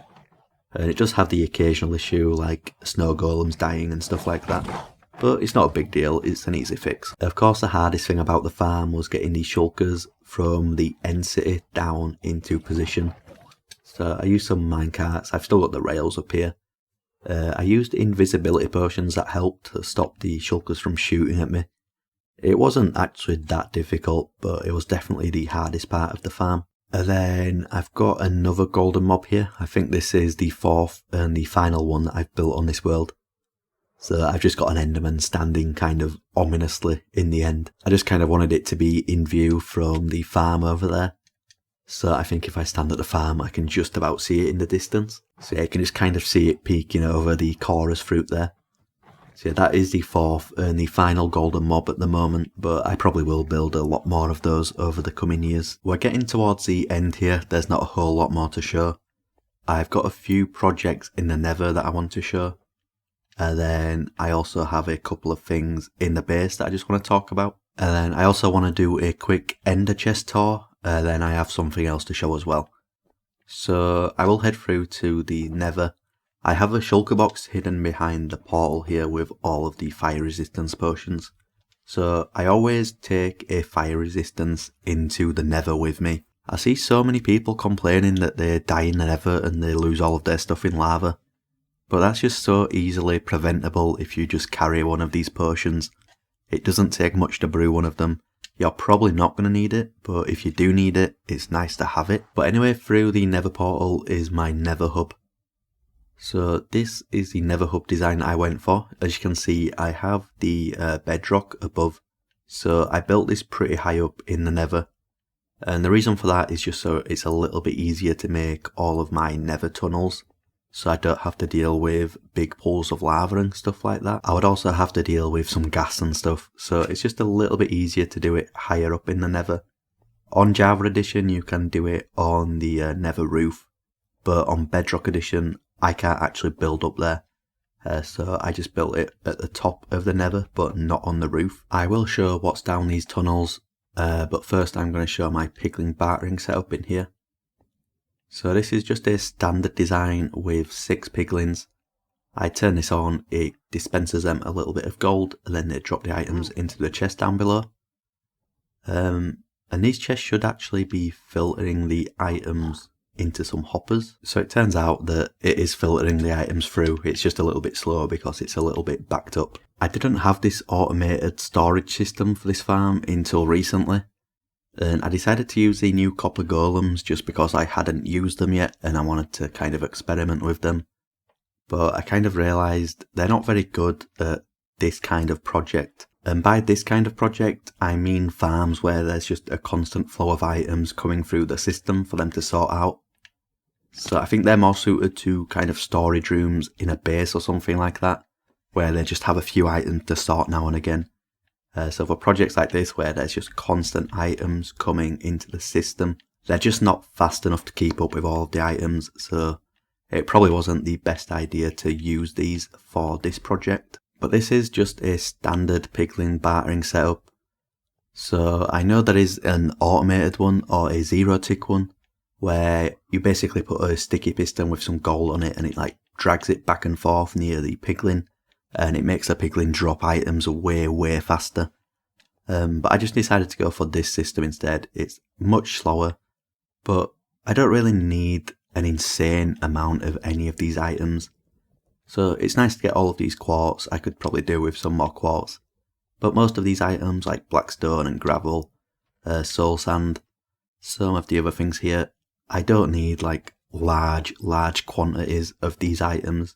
So I didn't really feel like it was necessary to build one of those zero tick farms where I could get millions of items per hour. And to restock the gold, I just put it up in the top here. And I have a shulker box over here with more gold. And I can just take this out and there's some hoppers flowing into it. So this will always just get restocked. Of course, I showed the gold farm earlier, so I'm certainly not short on gold blocks. But anyway, let's get on to the tunnels here. So the idea for this place is that I'm going to have a bunch of these tunnels going off in different directions to a bunch of different projects around the world. So you've already seen some of the Nether portals. So in a hostile mob farm, this tunnel here goes to that project there. I think the next one will be the farming district. So this goes over to the farming district. I just didn't get round to doing all of these tunnels. I don't really use them, so that's why I'm not motivated to work on them. Because so many of my projects are so close to the base in the overworld, I can fly to them in about 30 seconds. So I don't really feel the need to come into the Nether to use these tunnels to get to them. So until I start building some projects that are way further away in the overworld, I'm probably never really going to be using any of these tunnels. But I do still want to decorate them at some point. But tunnels are always one of those projects that take you way longer than you think they're going to take. But one of the ones that I did actually do is this one here, which goes to the Froglight farm. And I don't really know why I decided to use rails for this tunnel. Like, of course there's much faster ways. I could fly, that would be much faster. So if I made the tunnel a little bit bigger, I could just fly down them. There's also the ice and boats trick, which is probably even faster than just flying. So yeah, using minecarts was probably like the slowest method I could have used. But I think I'm going to stick with this theme for the other tunnels when I do them. So all of them are probably going to have minecart rails going through the middle of them. And this is quite a long tunnel, so I went for a very standard design. It was just an easy pattern to repeat over and over, because I didn't want to be spending too long on a project just to get to a farm that I'm not really going to be using that often anyway. But this is the farm right here. So there's a few different designs for this. I went for the design around the magma cube spawner. So these can generate at the bottom of certain kinds of bastions, the ones with the treasure rooms at the bottom. And you can see here they will spawn the magma cubes. And the magmas are actually damaged by the snow, even though it doesn't look like they are, but you can see there, they took a little bit of damage. So they get damaged by the powdered snow, and then it breaks them down into their smaller forms. And when they are in their smallest form, they will get killed by the frogs. And then all of the frog lights and the magma will go into the chest down below. And I don't really know why the magmas drop frog lights when they're killed by frogs. It's a little bit of a strange mechanic. But I'm not really complaining about it because I do like the frog lights and I enjoyed making this farm. This was another one of those projects that took a long time to make. I had to clear out the entire bastion I don't think I had to do that, but you know, I chose to do that. I covered up the top with some black stained glass, and then I built the farm around the spawner. There's not really much else going on in this room, it's just, you know, a big empty room. Of course I've got slabs on the floor so nothing can spawn over here. This is my AFK spot. So if I'm like stood on the AFK spot, the spawner is in distance. If I back a little bit further away, you can see it turns off, so nothing would spawn. And then over here is the little bit of storage that I've got. So I've got plenty of each of the different frog lights. I've also got plenty in the base. And then I also get a little bit of magma, but I always take this back to the base because I always need it for something. And frog lights are one of those light sources that I don't really use that often in my actual builds. But because they're so easy to get a lot of them, I use them quite a lot for hidden lighting around my builds. So if you ever see that one of my builds is lit up and there's some carpets and stuff on the floor, there's probably frog lights underneath those carpets.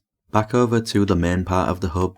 I've also got another tunnel over on the opposite side, and I've got a few tunnels going off to different projects. So this one goes off to the Guardian farm that I've already shown.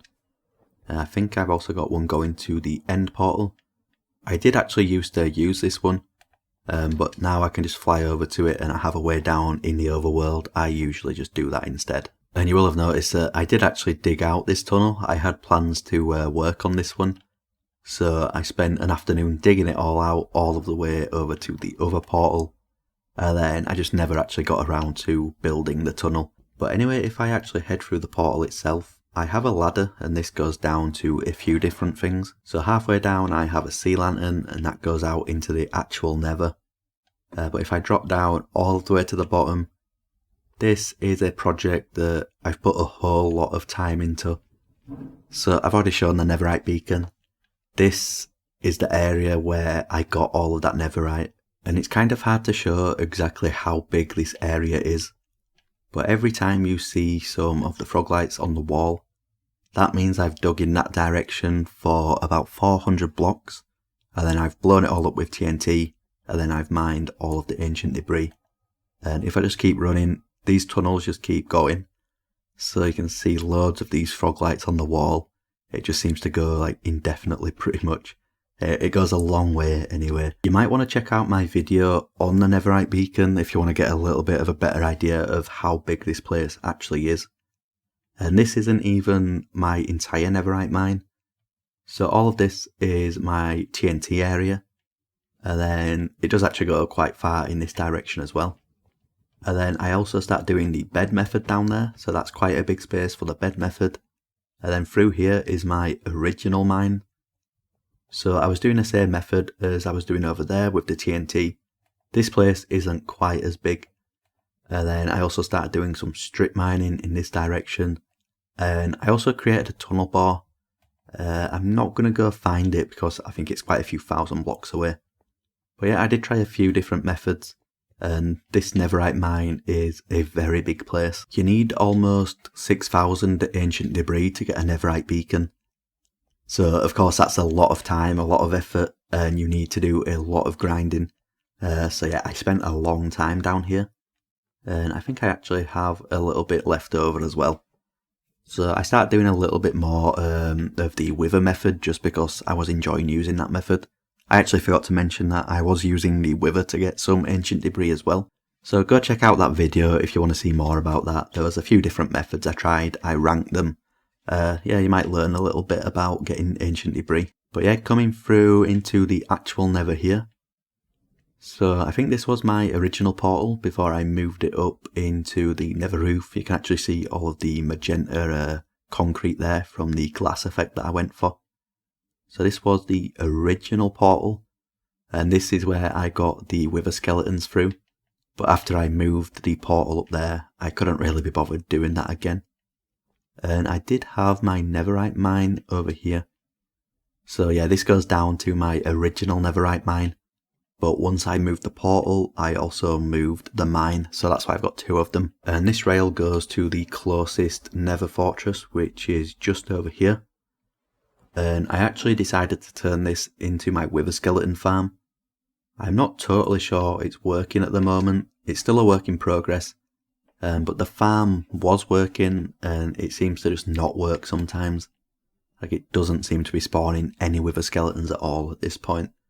And sometimes they get stuck and stuff, so there's still a lot of work to do with this project. And I definitely do want to get it to work, because you might have noticed, I've cleared out this entire area. So this was a whole lot of time and effort destroying all of this netherrack. It took a long time. All of the lava was probably the worst part of this. There was a huge lava lake. I had to remove all of that. And for some reason it looks like some of the blocks have started coming back. So it looks like some of the lava has just randomly regenerated. And then there's a few blocks over here. I'm not sure why that's happened. That's a little bit strange. You can see that some wither skeletons have spawned in, but they're supposed to fall down the gap in the middle, and they're just not doing that. So yeah, I won't talk too much about this project because it's still a work in progress. A lot of this is going to change over time. But I did put a whole lot of time into clearing out this area, and now I'm just trying to take a bit of a break. If I head into this room right here, this is where I've been storing all of the netherrack and stuff that I'm getting from this project.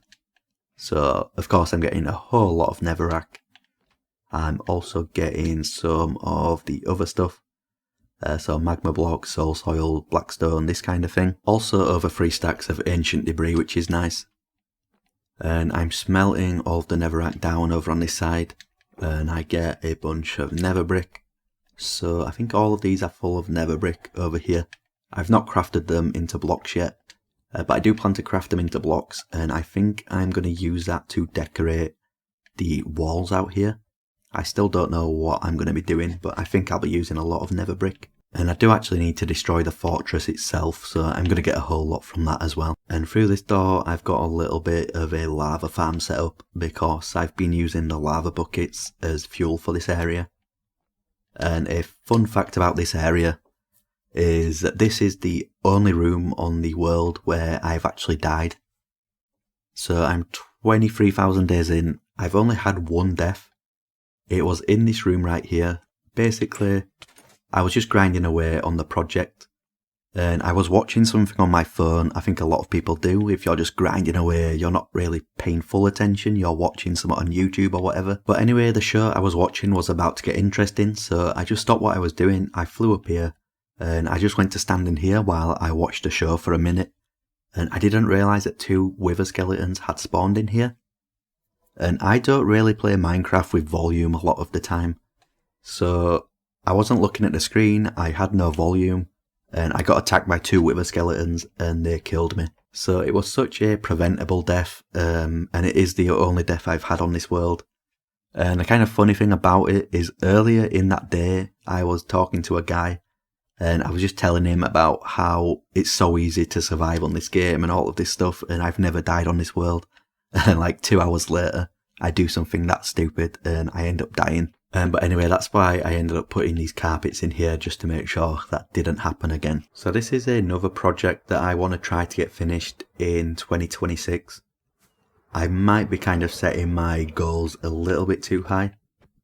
But I do want to try to get this finished. It's another one that I started a long time ago. I've put a lot of time and effort into it. I think I've done the bulk of the grinding at this point. So from here on, there shouldn't be as much work. And I'm hoping I can get it finished this year. And pretty much connected to this, I have my final project in the Nether. So this is just a little blaze farm. And this farm gave me a little bit of nostalgia when I was building it, because this is like the go-to farm that I used to build back in like the early days of Minecraft. I probably built this farm like 10 or 15 times back in 2012 to 2015. I always thought it was like really impressive that I could build a farm in the Nether. Looking back at it now, it's, not that impressive whatsoever. There's way better blaze farms out there, but I just thought I'd go for the nostalgia and build just a nice simple blaze farm from the early days. But it does the job, it gets me the blaze rods that I need, and it brought back a few memories from my early days of playing Minecraft. And to end this world tour, I want to do one last little thing here. So I want to do a tour of my ender chest. I carry this thing around wherever I go on the world. It's always in my inventory. And I filled this with 27 different shulker boxes. And I want to show you all of the different things that I keep in there. So here is all of those laid out, and I'm going to go through them one by one. So first of all is my valuable shulker box. Of course, a lot of my valuables are, in the netherite beacon and the diamond beacon and whatever. But I do keep quite a lot of them in my shulker box as well. So a lot of this isn't that valuable to me anymore at this point. But things like the heavy cores, nether stars, still pretty useful. My chest plate always stays in my ender chest unless I'm fighting the wither, or maybe if I'm doing something where I actually think I need it, I might get it out. For example, when I went into my first trial chamber, it's useful to have a chest plate there. You can't really fly away anyway. But a lot of people disagree, and they seem to think that having the chest plate on most of the time is the safest way to play. But I completely disagree with that. Like, let's say I'm in danger now, a creeper blew me up, I'm on 2 hearts, I've just popped a totem. Is it better to, stand here fighting off loads of mobs and going crazy like this? Or is it better just to do that, It takes a fraction of a second just to switch to a rocket, fly away, and whatever danger you're in, you're no longer in that danger. So, it's probably one of my hot takes of the game. But I completely disagree with all of those hardcore YouTubers that use their chest plates all the time. 95% of the time, you can just do this, fly away, and all of the danger has completely gone. I'm 23,000 days in. I've said I only died that one time, and that was just because I wasn't looking at the screen. I very rarely use my chest plate unless I'm, like I said, fighting withers or whatever. So it definitely works for me to just use my elytra, and the chest plate just stays in my ender chest most of the time. Moving on to the next one is some redstone components. I'm not the best at redstone, but sometimes I am just building a redstone project. I can just throw that down on the floor and then I have everything I need. I have a bunch of spare elytra. So you saw in my checklist room, I needed to collect 64 dragon heads. So that meant that I needed to fly around the end for a long time, find loads of different end cities. I got my 64 and then a few extra. And of course, I got plenty of elytra while I was doing that. And originally, I didn't bother enchanting these because I've got my main elytra. So I didn't really think I was ever even going to need these, which I haven't yet. But people used to go mad and tell me to enchant them, so eventually I did just kind of cave in and enchanted them. I also just keep a few spare shulker shells and stuff in case I ever need a shulker box on the go. Next up is the rockets. Of course, it's always nice to have a bunch of spare rockets around. The first of many shulker boxes full of spare tools. So I've shown plenty of digging projects that I've done around the world and in the Nether and stuff. It's just so useful to have a bunch of spare tools. Each one of these does have the best enchantments with mending and stuff on. And people will always question why do you need this many tools? Just put mending on them. And I'm first of all, there is mending on them. And second of all, it's just so helpful just to have these. I don't think you would fully understand unless you're one of those grinders that just loves to you dig out random big holes and stuff like that. But it's so useful just to break a pickaxe and then instantly get the next one, instead of having to fly hundreds of blocks to an XP farm to mend it and then go back, and it just kind of ruins the rhythm that you're in. So I just have a bunch of spare pickaxes. These ones have fortune on here. And then I just head to my XP farm once every few months, and I repair everything in one go. And over the years that has probably saved me many hours getting all of those spare tools. But anyway, in this one here, I just have a bunch of useful items. So these are just things that might be useful while I'm out and about in the world, quite far away from the base. So wood to craft things, a bit of extra food, some potions that could be useful. Just for whatever situation I'm in, some of these might be useful for me at some point. This is the fortune pickaxes. Then this one here is some spare gear. So I use this diamond stuff when I am AFK. So just in case I do happen to die while I'm AFK at any of my farms, I don't care if I lose this diamond stuff. I would rather lose that than my main set of gear. So that's the reason I have that. And the netherite stuff here, I think I was using this when I fight against the withers. So I don't want to break my main set of netherite gear because this is my first ever set of netherite gear on this world. So eventually I want to put this into the museum down there. So I don't want to break it, and when I fight the wither, my armour takes a lot of damage. So just in case it does happen to break, I would rather it break a spare set of gear than my main set of gear. Next up is another shulker box filled with tools. So this is all of my spare axes, shovels, and then a few bows. Again, it's easier just to have a bunch of spare tools than it is to go and mend them every single time they get low on durability. Next is this one, which was originally just for wither skeleton skulls. I plan to fill the entire thing with them. I also added some soul sand. This was because I was using them to get ancient debris, and I just wanted to have a bunch of them on hand. So I put them in there. A shulker full of totems, which I don't really need, but it's useful to have them. And this one here is for if I ever stumble across an ancient city or a trial chamber and I want to loot it. So as I mentioned when I showed the trial chamber farm, I've got a bunch of ominous keys ready. So if I do find a trial chamber, I can open the vaults there without having to get more keys. Some golden apples, torches, hose for getting all of the shriekers and stuff, and then a little bit of wool. And then this is also used for the same thing. So I like to use night vision potions when I raid ancient cities. So I put a full shulker box full of night vision potions. They have other uses as well, but that's usually why I use them. Next up is for the pottery shards. I briefly mentioned it. This is going to be such a pain to get a stack of every single one of these, but this is how many I have in total at the moment. Some of them are a little bit easier, like these will generate in the trial chambers in the pre-made pots, so you just need to break the pots and then you can get the these pottery shards. But the rest of them you need to get from suspicious gravel and stuff. It's such a pain finding all of those, but I do need to get a full stack of each of those.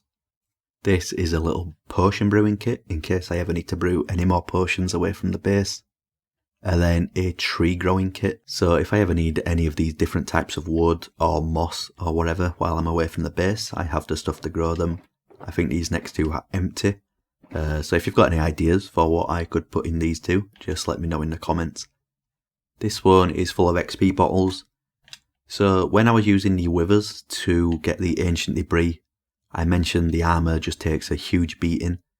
And this is just so I can keep repairing the armour over and over again while the wither is, destroying the Nether. So I did restock these planning to head back to the Nether and use the withers. I didn't get round to doing that. Here is another shulker box full of tools. I think I was using these ones to strip mine for ancient debris while I was getting a netherite beacon. I'm not 100% sure on that, but I think that's why I got these. The next one is this one here. So I mentioned earlier that I fought 10 withers at the same time, and I also fought 10 wardens while I was killing 10 of every single mob. So this is the 10 nether stars that I got from those withers, and then each one of these is from the wardens. And I got the idea from Luke the Notable to call these warden heads. And when I eventually make the museum, these are some other things that are going to go in there. Next is the best set of worst gear. So this was an idea from ZF in season 7 of Hermitcraft, I think it was. He got the worst set of gear, which is leather and wood. And then he put the best possible enchantments on everything. So it was kind of a stupid idea, but I liked the idea of it, so I went ahead and I did it myself.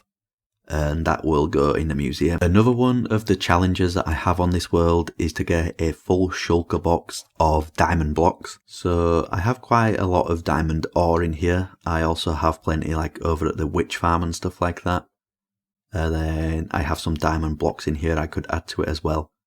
So it's going to be a big challenge getting, 27 stacks of diamond blocks. Not diamond ore blocks, actual diamond blocks like I use for the beacon over there. But that is another challenge that I've got on this world. This is just a spare gearbox in case I die at any point and I need some more gear. It can also help me get my stuff back. But if I don't manage to get my stuff back, I have the gear there. I just need to put netherite on it. And then finally is these 3 shulker boxes right here. So I've mentioned my museum plenty of times during this episode. And this is a lot of the stuff that's going to go in there.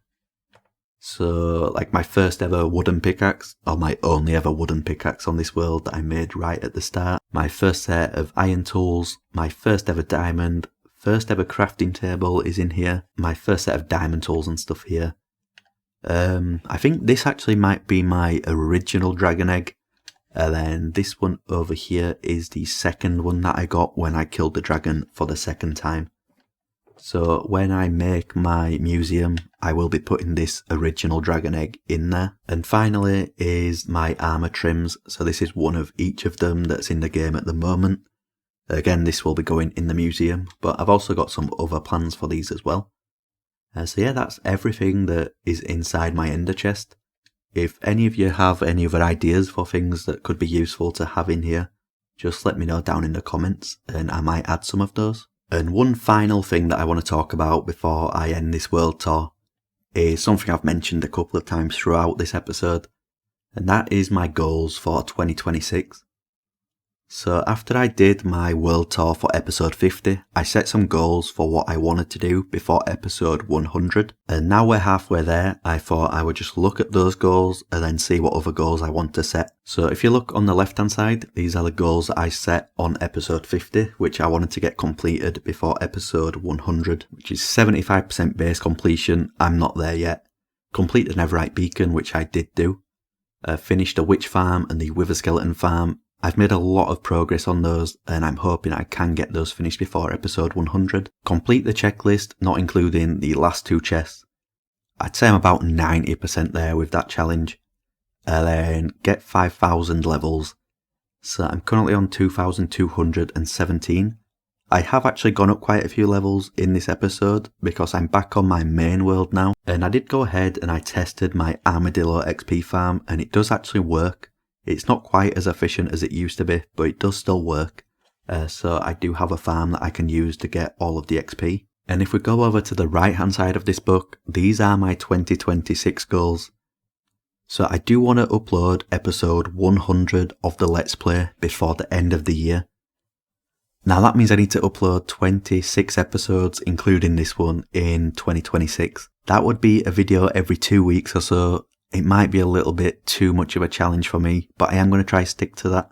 I am going to try upload more often this year. I want to complete everything from the first page of this book.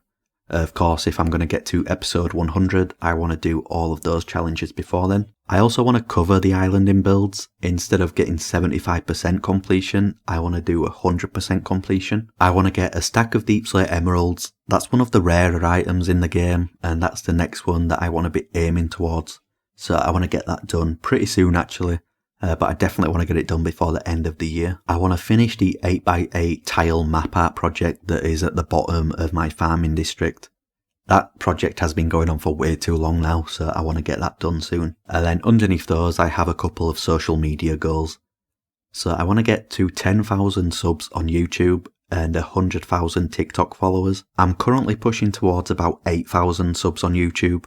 So hopefully if I keep consistent with my uploads, I can get another 2,000 in this year. And for TikTok followers, I need about 15,000 to get to 100,000.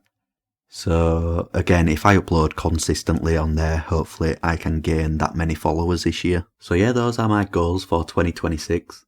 And if you are watching this video and you've made it all the way to this point and you're not subscribed, maybe you should subscribe. I feel like you probably enjoy my content if you manage to make it this far into the video. But anyway, that is going to be the end of the tour. I didn't show absolutely every project. There's a few small ones which I didn't think were worth showing in the video. But if you watch through all of the other 75 episodes, you would see the other little insignificant projects that I've made. And my voice is starting to get really sore at the moment. I feel like I've been talking for about 5 hours straight. So I am going to have to edit through this content. I'm going to try to cut it down. I'll try to get it to about 3 hours. That's probably not going to happen. So yeah, I hope everyone enjoyed. If you made it this far in the video, make sure to leave a like and subscribe. And I will see you all next time.